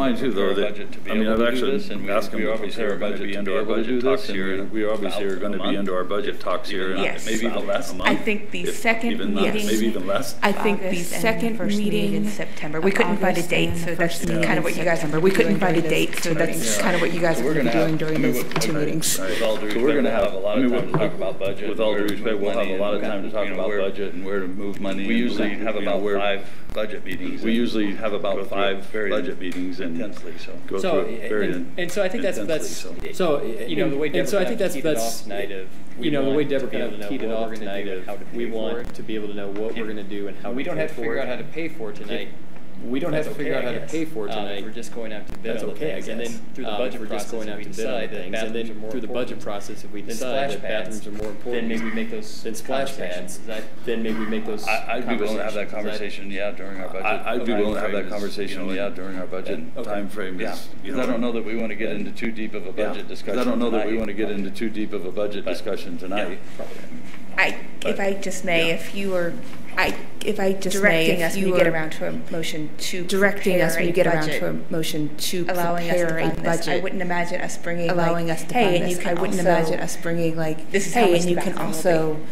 So I would just make sure that if you want us to look at some of those items, go ahead and tell us. Otherwise, you're going to have those items. Go ahead and tell us. Otherwise, you're going to have a pretty boring A&I budget, which is fine. Okay, I've been trying to make notes here to figure out. Where this, and thanks, Todd. I appreciate your with this, and thanks, Todd. I your idea of moving us forward. Your idea of moving us forward. There's a couple things I'm not comfortable with that, and there's a couple things I'm not comfortable with that. Part of it is the open-ended, the funding that could come out of A&I. The funding that could come out of A&I. The fact that it could deplete all of our 2019. The fact that it could deplete all of our 2019 funds available. Be a big problem for us. So I want to back up though a little bit to this spreadsheet. I want to back up though a little bit to this spreadsheet and some of the costs. Someone who spoke from the audience mentioned that. To be fair, we really should that have been spent on 7th include some of the costs that have been spent on 7th Street up to this time. So I've gone back through the old budgets and looking at the project from 2013, starting about then, $1 million that I could come up with about $1 million that I could find. And I just remind you the city paid $0. And I just remind you the city paid $0 million spent in 2013. That came $1 million spent in 2013. That came from Garfield County entirely. There's $612,000 from DDA. There's $612,000 from DDA. In the budget. The DDA funds were spent on the landscape improvements around the parking structure. Landscape improvements around the parking structure. The redo of the Cooper Streetscape next to the fire station. The parking lot next to the fire station. So all of that went into the 1.2 so all of that went into the 1.2 we spent. And all of the money for 7th Street came from a grant from Garfield County. All of the money for 7th Street came from a grant from Garfield County. Thank you. And that was not really reflected. There was a separate $600,000 and then there was a separate $600,000. Yeah, all the other stuff we did, and we actually all the other stuff we did, and we actually coupled them together to everything was done on construction costs. So everything was done at once. Okay, not at this point where the money comes from. Not at this point where the money comes from. We've still spent $1 million. So to add on this spreadsheet, what's on this spreadsheet? More like 750,000. Just FYI. More like 750,000. Just FYI. So with a total of 8.5 million, and then we take out the CDOT funding, the utility and then we funds, take out the CDOT funding, the utility funds. I agree with Jonathan that I think we have to be careful about Jonathan that I think we have to be careful about just automatically sale of the old library funds to this project. The sale of the old library funds. I think they should go into the A&I fund, and then I think they should go into the A&I fund, and then we should, as a council, vote on how to spend them. And some of this was done before I got on council. And some of this was done before I got on council. Were voted on. For the three of us were voted on. Apparently there was some kind of a gentleman's agreement. Apparently there was some kind of a gentleman's agreement when the parking garage was built at 9th and Cooper, that the DDA would pay half and city would pay half.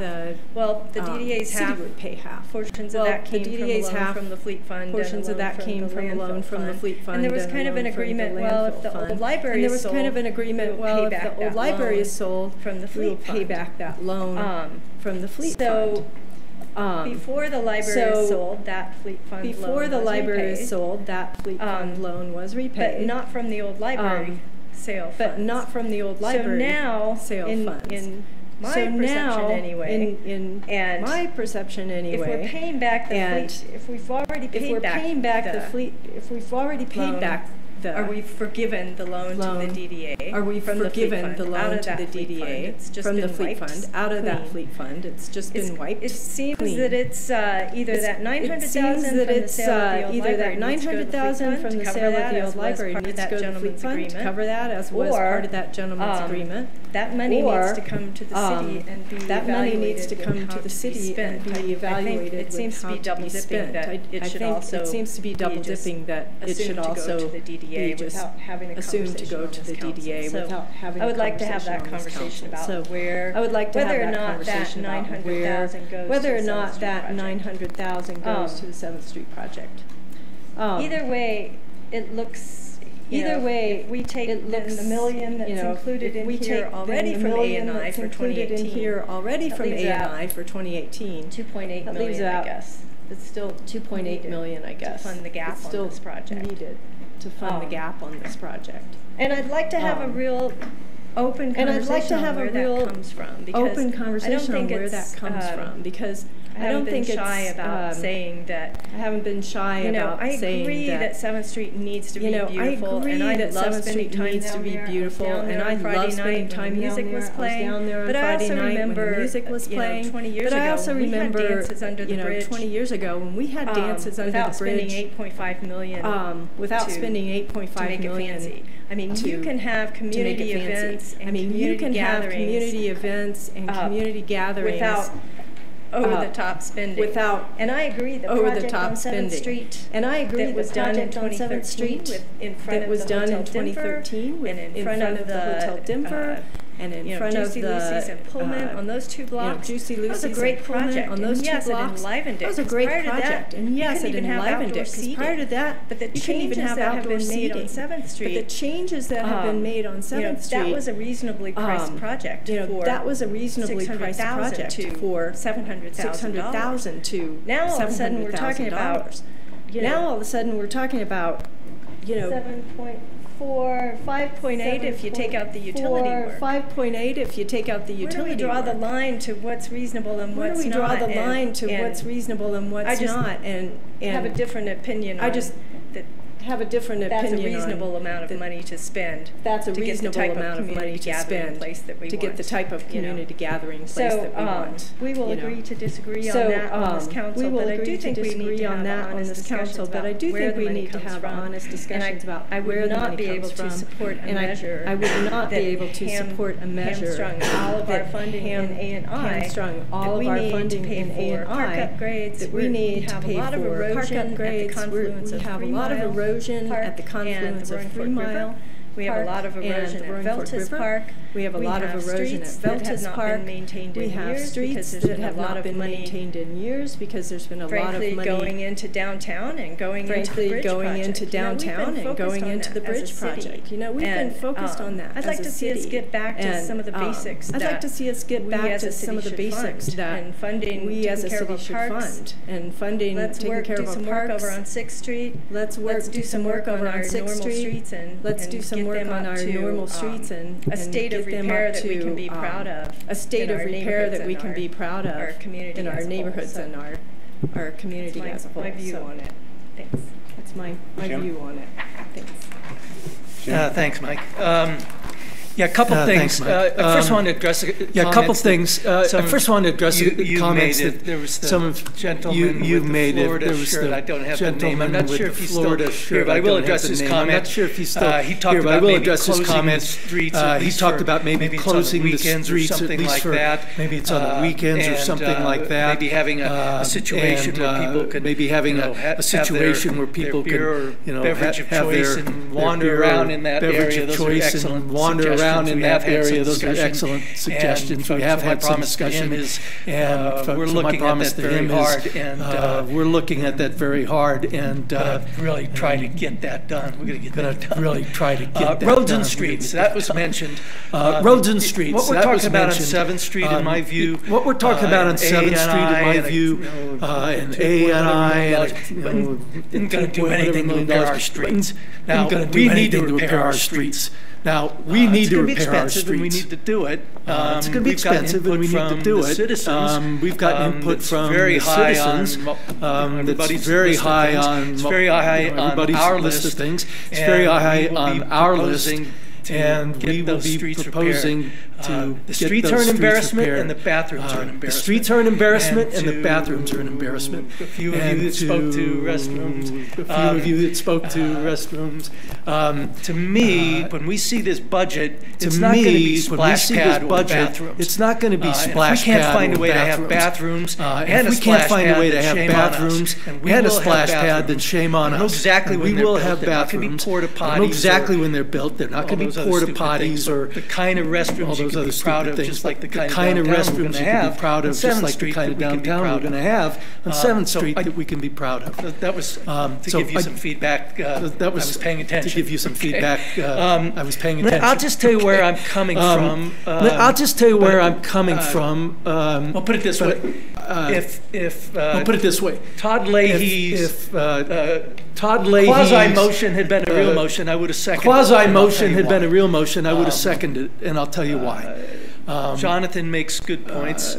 Shelley makes good points. Probably some more good Shelley points makes good points. Probably some more good points coming. It's an expensive project. Projects like this are expensive. It's an expensive project. Projects like this are expensive. Changer. I just feel like they are a game changer. I just feel like have as a city almost a unique opportunity. As a city, almost a unique opportunity between the state. And our city, between the state and our city, $120-some million has been spent, and it was spent in a really great way. It really looks nice. $120-some million, and we're about $2 million away from finishing it. $120-some million, and we're about $2 million away from finishing it. I would feel if we turned away from that. I would feel if we turned away from that to say I would be embarrassed, frankly, to say $120-some million later, and $120-some million later, and $2 million close to finishing it, and I think we have an opportunity now. I think we have an opportunity now. We survived it. Thank you for the business owners for hanging in there. Thank you for the business owners for hanging in there. We have an opportunity now. Our economy is showing. We have an opportunity now. Our economy is showing things are heading in the right direction in Glenwood, as well as across our state and in our nation. Citizens have told us, and I think you share that optimism. Have told us. You passed an A&I major to help fund things. Passed an A&I major to help fund things like this. And to fund all the things that we're talking about doing in the next year, 27th Street Bridge, South Midland done right. It's done right, and that's important. Which is expensive, but it's done right, and that's important. 6th Street, 2 Rivers, 6th Street on it. Which needs to have focus on it. You've told us through passing the A&I, through passing the A&I, you want those projects done. We have the A&I funding. You want those projects done. We have the A&I funding to do that. We have the A&I funding And that's finish this project, right? Second your motion. And that's why I'm going to second your motion once you make it. Thanks. Rick. Thanks, Jim. Rick. So, I'm in favor of an iconic downtown. And I think that really isn't the issue. And I think most people is really, who should pay for this and when should it be paid for. We've talked a little bit during the first budget cycle about getting ourselves into sort of a 3-year look into sort of a 3-year look at everything has to happen as opposed to saying everything has to happen at once. If we do this, and your motion, Todd, I would appreciate those on council, I also appreciate those on council having this discussion and having the dollars out, having this discussion and having the dollars out, so people could really. I think we need to look at. I think we need to who should pay and who should be the beneficiaries of. Who should be the beneficiaries of. The cities, the downtown area produces about 9%. The downtown area produces about 9% of our sales tax. Much appreciated, much needed, very creative, much appreciated, very creative. A bridge closure that has been through a bridge closure that made some of the businesses, in a pretty precarious financial strait. So that's what I'm told. We've got a little bit of building for. We've got a little bit of building fatigue downtown. Again, not a scientific sample. The folks that I've talked to, and again, not a scientific sample. Engage in conversation. People that I engage in conversation are saying, at least a little while here. Can we hold off at least a little while here? Before we shoot our wad? Can we wait before we shoot our wad and iconic structure make this happen? Iconic structure. Could we wait maybe a construction season? Could we wait maybe a construction season? And that's why I decouple. Ask the question about decoupling. I think it's possible to go through a season with and then come back phase 2 next year and come back in the next year and do. And I think that there's some rationale for that. And I think that there's some rationale for that that says that you're going to have at least another year fiscally to recover. It isn't going to be perfect downtown. There's going to be some construction going on. There's going to be some construction going on during that year, but leastwise you're not going to be tearing up, 7th and putting pavers on it at the same time. I would like to see, all of this come together, but there's at least a strategic reason why you would want to think of decoupling, why you would want to think of a 2-year sort of window.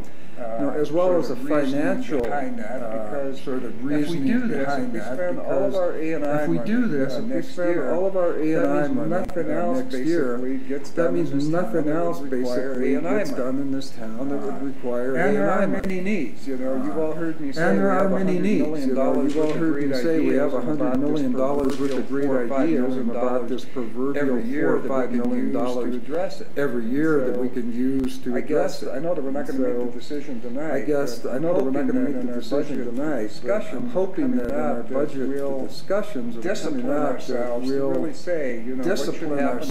really say, what should happen in 2019, and what could happen in the year 2020, and what could happen in the year 2021. That's kind of frightening to think that we'll be that far along, and age span and calendar, and the flow of time. But then you would add the other out year, 2022, process where you would take every year and say, my gosh, if we don't do this now, it's never going to get done. My gosh, if we don't do this now, it's never going to get done. Sort of the long range sort of the commitment to sort of the long range game. All of the needs and looking at all of the needs in town. We talked about quite a few things last year when we did a budget that just. And this has taken a lot of oxygen. There's been good oxygen. This has taken a lot of oxygen. There's been good oxygen. I really appreciate the work of our engineering staff. I appreciate Derek. Shannon, and I especially, appreciate Shannon, and I especially, appreciate you. I think it's a wonderful thing, but I think that we just need to have some hard-headed conversations about the when of all this. So, thanks, Rick. Thank you all. Thanks, Rick. I'm going to before I let the next one of you guys speak, I'm going to make a couple. Let the next one of you guys speak. I'm going to make a couple comments or there was a statement made that there was a statement made that we can't bond for the 7th Street improvements. The proposed motion once it happens will be proposed motion once it happens will be to pay for this without bonding funds. But are we legally prohibited from using the ANI bond money for 7th Street? To be perfectly honest, off the top of my head, I can't remember. To be perfectly honest, off the top of my head, I can't remember the entire language of the question. I think that it included. I can't. Yeah, sure you can. I mean, there was sort of. Sure you can. I mean, there was sort of a catch-all in terms. The end of it was a bit more of a catch-all in terms of similar projects around the community. Exactly. Major infrastructure. I can't remember exactly. So major infrastructure projects. In terms of that list of Confluence 8th Street. In terms of that list of Confluence 8th Street. So is that a? That's a qualified yes. Okay. That's a qualified yes. We are legally allowed. We are legally allowed to use bond money for 7th Street if we to use bond money for 7th Street if we chose to do so. Yeah, I think it would take a finding by the city council. Yeah, I think it would take a finding by the city council that it was a major infrastructure project. And then I guess the only, just a couple more just random. We just got our sales tax. We just got our sales tax revenue for the month of May. For the month of May. For the month of May provided to us. Reports for the month of May provided to us. I think I just bring to your attention that the greatest increase in revenue of any area in the city, the average increase in revenue, the average January through May of revenue from 2018 over January through May of 2017. 2018 over January through May of 2017 is the entire city is up 2.16%. Single largest increase of any physical area. Single largest increase of any physical area within the city, which is downtown. 7th to 11th Street, so I would note that we are actually starting to see some. We are actually starting to see some significant tax improvements in that area. Significant tax improvements in that area. All right, Shelley.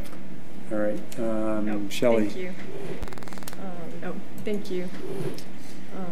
I just wanted to speak a little bit more to There's an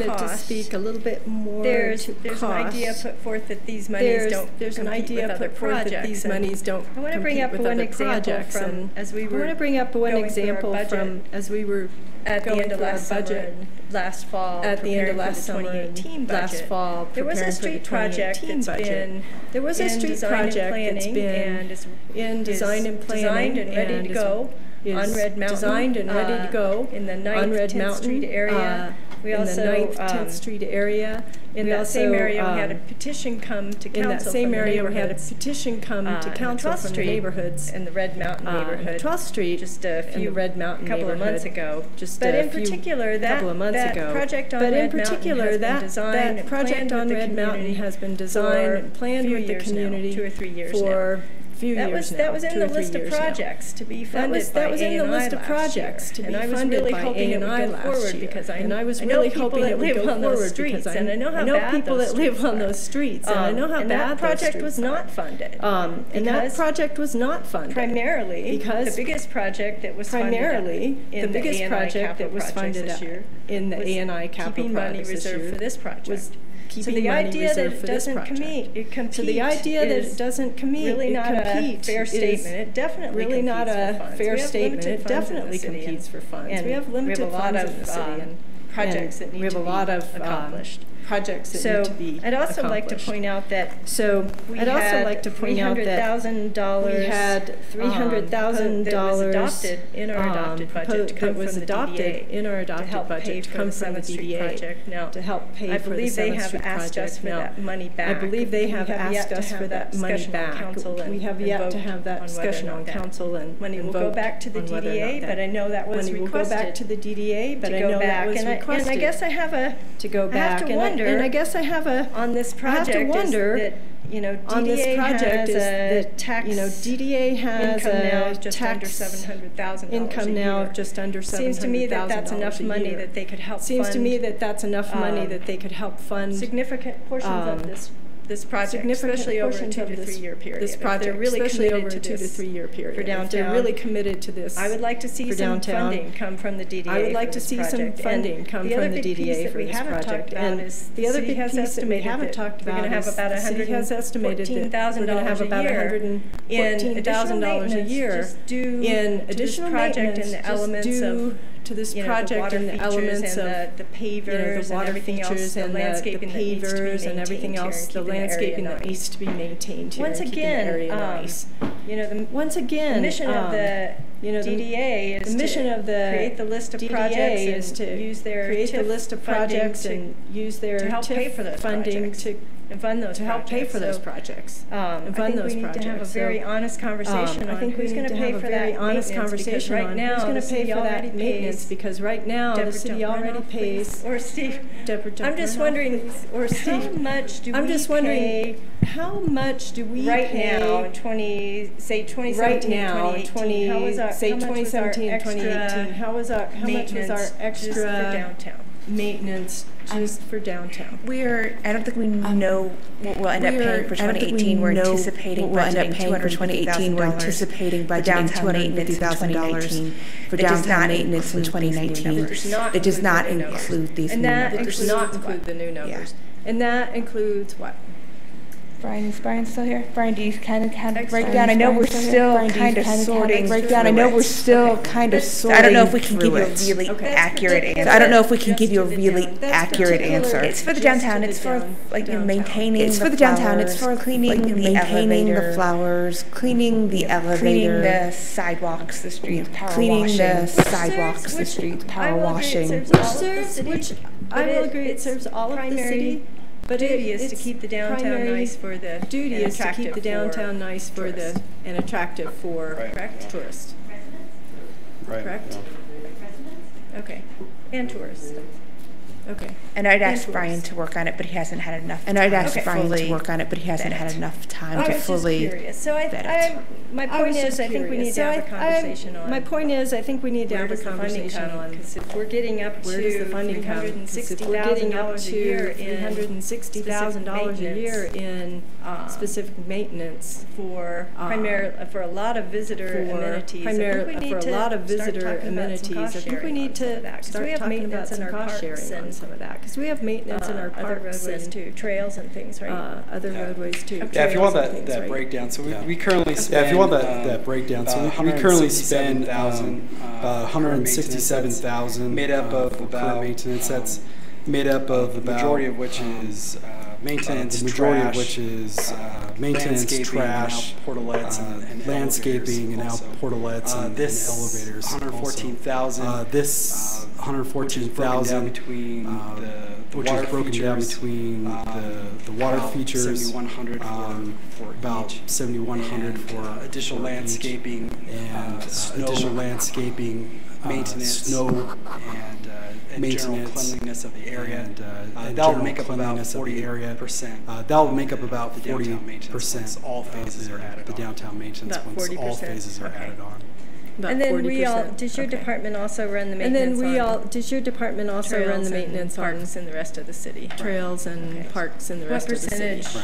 Do you have enough off the top of your head number of what percentage of your off the top of your head number of what percentage of your right now goes to downtown? Right now all downtown maintenance comes out of the A&I downtown maintenance fund. So it's not within the general fund. So that is always coming out of A&I. So that's kind of nicking away out of A&I. So I removed it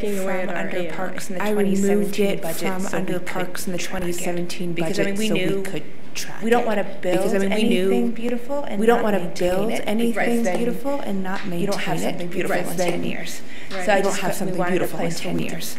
So I just we wanted a place where we could be competitively bid out the contract, the growth, and check the growth. I totally expect and accept that we're going to have throughout the city to clean up trash and throughout the city keep things looking nice, and we do keep things looking nice, but much added maintenance downtown that has to do with our population more. And I just, you know, the concept that maybe those costs should be shared. The concept that maybe those costs should be shared. You know, be it the DDA, or you know, be it the DDA or tourism, the tourism chamber type group. Might be a chamber type group. So might be a good one. We need to figure out how we're going to fund that. We need to figure out how we're going to fund that. That's all I have. Okay. Okay, so I'm going to go ahead with my motion. I'm going to go ahead with my motion. Continue to keep talking if you feel like you guys can continue to keep talking if you feel like this motion. And keep in mind, this does this motion, and keep in mind, this does allow us to continue on through our budgeting process and continue having this discussion. Continuing to add to anybody from continuing project and add to the discussion. Project and add to the discussion. I move to direct staff to prepare a 2019 budget and phasing plan to complete the final phases of the 7th Street project in full as presented. The funds to come from the A&I budget, and to direct no funds will be bonded for. These 7th Street projects no later than these 7th Street projects no later than November 1st of 2018, and the plan for the construction to be completed in 2019 if the bids are acceptable to council. As promised. Seconded. All right, we have a motion by Todd and a second by Jim. We have a motion by Todd and a second by Jim. Any discussion, Rick? I see your light is flashing. Any further discussion, Rick? I see your light is flashing. Everything. So Todd, you're not saying everything necessarily at what you're saying is through the budget process. What you're saying is through the budget process, we would look at these phases, probably every tub on its own bottom, so that we would have a sense of when things would be done, and if it just would happen. You know, that we need to do this over I mean, I guess because we don't really know. There's because we don't really know yet. I mean, there's the water features under the bridge are actually ready. Features under the bridge are actually ready, I believe, to do now. And I think maybe those get done. Maybe it is better when we talk to the local bidding. It is better when we talk to the local bidding. Phase 2 and 3 at the same time, and they say do phase 2 and 3 at the same time. Or Mr. Gould said there was a couple phases, 1 and 2. There was a couple phases. 1 and 2, if we did that at the same time, it might save us some money, it might save us some time. I don't have all those answers tonight. I don't think any of us do. I don't have all those answers tonight. I don't think any of us do. And that's why I tried to create a motion that was flexible enough for us to move it forward tonight, continue talking about phasing, continue talking about where in the budget it's going to come from, generally the budget that I'm asking them to prepare. If we're sitting there in budget talks and if we're sitting there in budget talks and go, we're going to come in boy, we didn't realize, that we're going to come in so far over budget this year because so many people are now visiting our downtown because we now have a mall that rivals Boulder and Aspen, and all of a sudden we have more money than we thought. Maybe we grab it. So would you consider? Because that will happen. So would you consider adding public baths? Would you consider adding public baths? It seems to me that we've been kicking this can down the road for, and I know that it's not here in the spreadsheet, and I know that it's not here in the spreadsheet. Part of the problem it hasn't been planned. Part of the problem is people don't necessarily agree where it should be located, what it should look like. They don't necessarily agree on what it should look like. In fact, a third doesn't agree on anything. But if we're going to be talking, wouldn't it be nice if we're going to be talking about 7th Street to put that issue to bed? I actually agree 100% as far as we agree 100% as far as bathrooms, but we absolutely have to focus on just bathrooms. As we don't like developers and people just as we don't like developers and to us that we got to look at and think about stuff to us that we got to look at and think about that wasn't on their mind. But I do want to talk about that on there right this minute. But I want to talk about bathrooms. I'm not really ready to. I don't even know where to start with that because we've had. I don't even know where to start with that because we've had so many different locations over the years. We've heard different ideas that have been through it. So, do I want to have a conversation? Do I want to have the conversation here yet tonight? I don't want to put it in here yet tonight. I find that when you govern, it would just be at a whim, and I find that when you govern on a whim, it's a bad idea. Sheldon. Thank you. So your motion, just to be clear, is that come from A&I. All the additional funds come from A&I. My motion is to direct staff. My motion is to direct staff and provide us a budget. Take that direction and provide us a budget. Just to prepare the budget. Now, we're going to have budget talks that may say, we're going to have budget talks that may say, to pull that out of. We can have those not the best place to pull that out of, but we can have those during our budget talks. But it's in my motion to prepare, ask staff to prepare. It's in my motion to prepare, ask staff to prepare a budget that would take ability during our budget talks. We would still have the ability during our budget talks to say, maybe Steve has a better idea for us. Maybe it's better over here. Maybe Steve has a better idea for us that says, you know what, you guys, there's this money over here that. I'm just saying I don't want to bond. I'm just saying I don't want to bond for it. I don't want to get in that discussion where it's gray area. In my opinion, after talking with Steve for about an hour and a half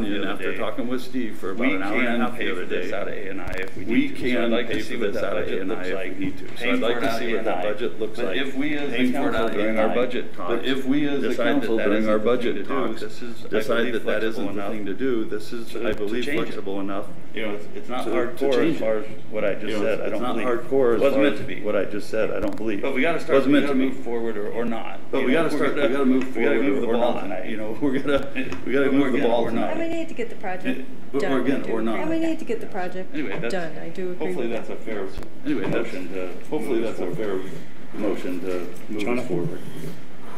I appreciate Todd's motion. I appreciate Todd's motion. Does not include bonding. That does not include bonding. Upfront with Leslie and Catherine Schrager originally about my hesitancy to bond for it. I just wondered real quickly what that ballot initiative actually said, because there is always a conversation about what we can and can't bond for. About what we can shall the city ballot issue 2I, shall the city ballot issue 2I, shall the city of Glenwood Springs debt be increased by up to $54 million for the purpose of financing the acquisition, construction, or more and improvement of the following capital projects, or more safety of the following capital projects, by constructing improvements that may include Southbridge, South Midland Avenue, and 27th Street, constructing a river walk and other infrastructure at the confluence of the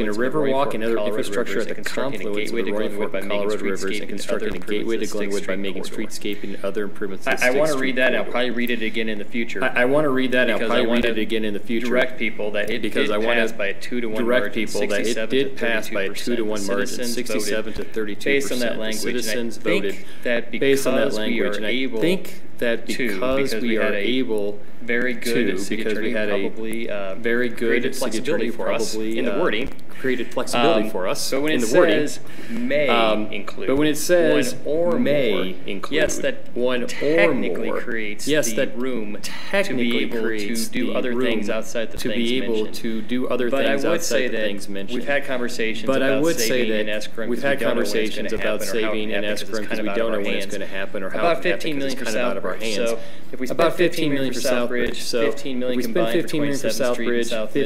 combined for 27th Street and South Midland, that only leaves about $10 million left. That only leaves about $10 million left. So that's about $5 million each for 6th Street and so that's about $5 million each for 6th Street and the just to keep it in front of us, and it has nothing to do with your motion. Just to keep it in front of us, and it has nothing to do with your motion, so I apologize kind of going off a little bit. And I appreciate your motion. Anything that we do, and I appreciate your motion that it doesn't take away from that, because that directly reduces our ability to fulfill the language that was in that bond.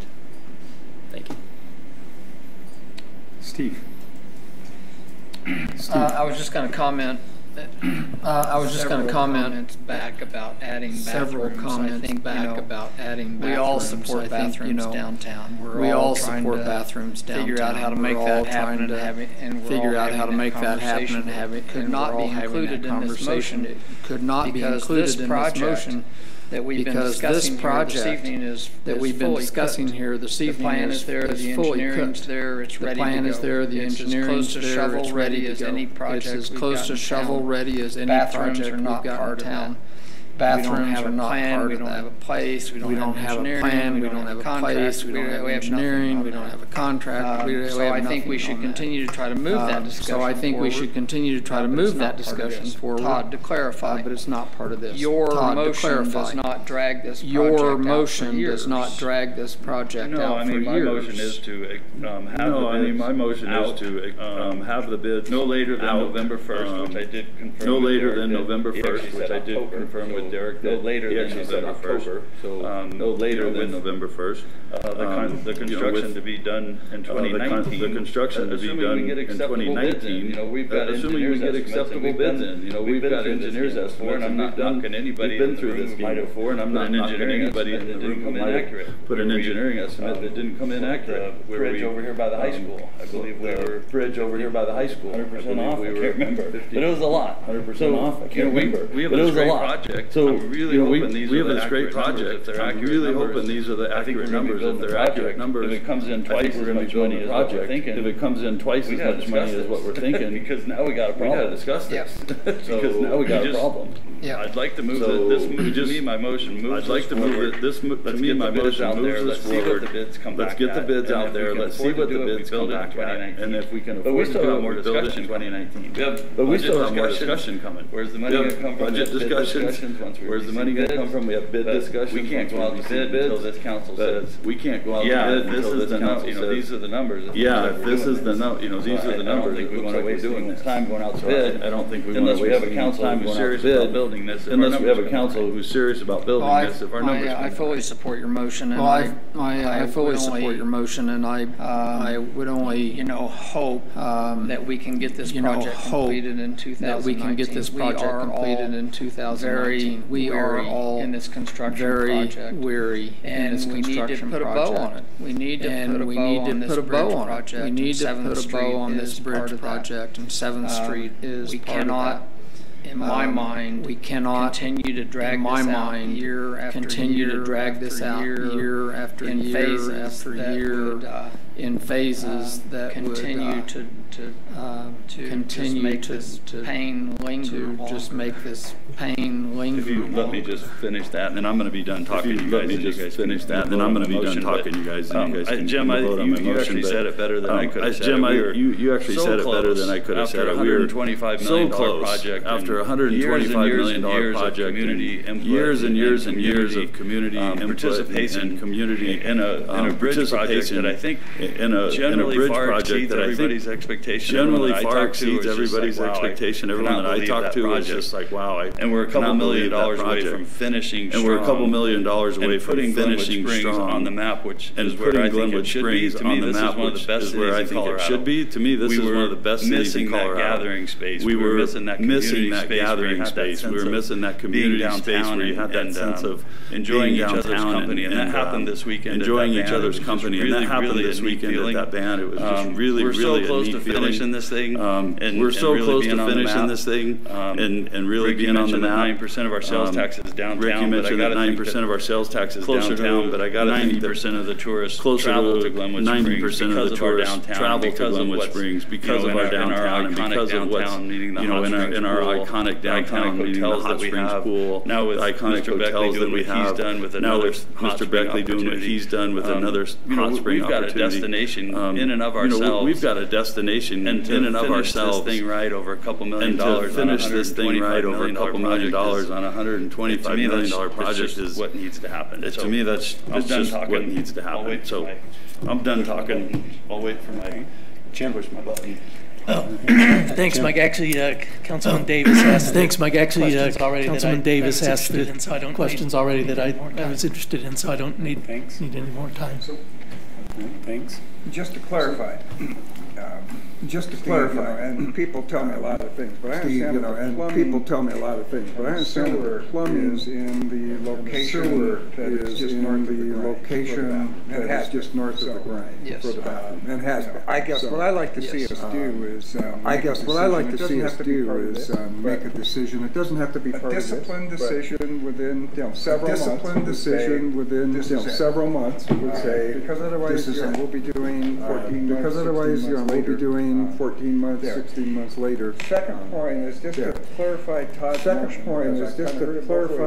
motion. Because we're saying that we're locking ourselves in. Are we saying that we're locking ourselves into doing everything in 2019? I heard you say no, and then I heard Steve say we should do it all at once. Kind of where you were headed. You're saying that was kind of where you were headed. So I just want to make that distinction. I think that's what For some reason, the phasing plan came back. For some reason, the phasing plan came back. We're asking for this really should do. Came back and said X. We really should do spring of 2020 in the.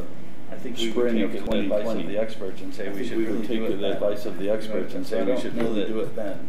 I'd like to see it done in 2019, but if we get expert advice done in 2019, but if we get expert advice that says that's a bad idea, you should do it here. We should take that advice. They don't believe it wasn't necessarily the money wasn't necessarily there, and it looked better for budgeting reasons to do it in 2020. I think the goal was as flexible enough to do it, but the goal would be to move this forward. That would be a goal in this, I believe. That would be a goal in this, I believe. 2019, if at all possible. To do it in 2019, but it's very flexible still. But it's very. I'm not going to not listen to the experts if they say. I'm not going to not listen to the experts if they say, guys, that's a really bad idea. Do this. But that's what your motion says. Do you guys want me to? Are you guys good? Do you guys want me to? Good, it's clear to me. I'll read it again. Good, it's clear to me. You better let me read it. You're not going to read my handwriting. You better let me. Only my mom can read my handwriting. Only my mom can read my handwriting. Shelley. Just one quick last comment. Just one quick last comment. I kind of see where this is going, and I understand that people really want this project, and I want to see downtown. I've always been an advocate. I've always been an advocate. Our difference comes at the level of spending that our difference comes at the level of spending that. But I would just like to offer to caution on my end. I think there's a big difference between what I think there's a big difference between what is legally allowed. Our legal counsel can tell us is legally allowed bond or spend out of this A&I tax question that was just passed. A&I tax question that was just passed a little over a year ago. And what comes forward as a good faith representation, what was represented to the voters, and representation what was represented to the voters when the issue was passed. And I think we have to be real careful there. And I'll just leave it at that. I wouldn't want to see us try to bond for that project. I wouldn't want to see us try to bond for that project at all. My motion does specifically say that we would not. My motion does specifically say that we would not bond. And I think that's real specific. And I think there's consensus on council not to do what I hear. Okay. At this point, no one's light is flashing. So we have a motion by Todd. So we have a motion by Todd. Reread the motion. I move to direct staff. Reread the motion. I move to direct staff to prepare a 2019 budget and phasing plan 7th Street project to complete the final phases of the 7th Street project and the funds to come from the A&I budget. No funds to come from the A&I budget. No funds will be borrowed. These 7th Street projects no later than November 1st of 2018. No later than November 1st of 2018. To plan for construction to be completed in 2019. To plan for construction to be completed in 2019 if bids are acceptable to council. Second by Jim. And we have a second by Jim. Question. Let's go ahead and call the question. Ingram Mass, Goldis now, David Shass. Ingram Mass, Goldis now, David Shass. Now, yes. Voorhees now, no. All right, thank you. We're adjourned. All right, thank you. We're adjourned. Yeah.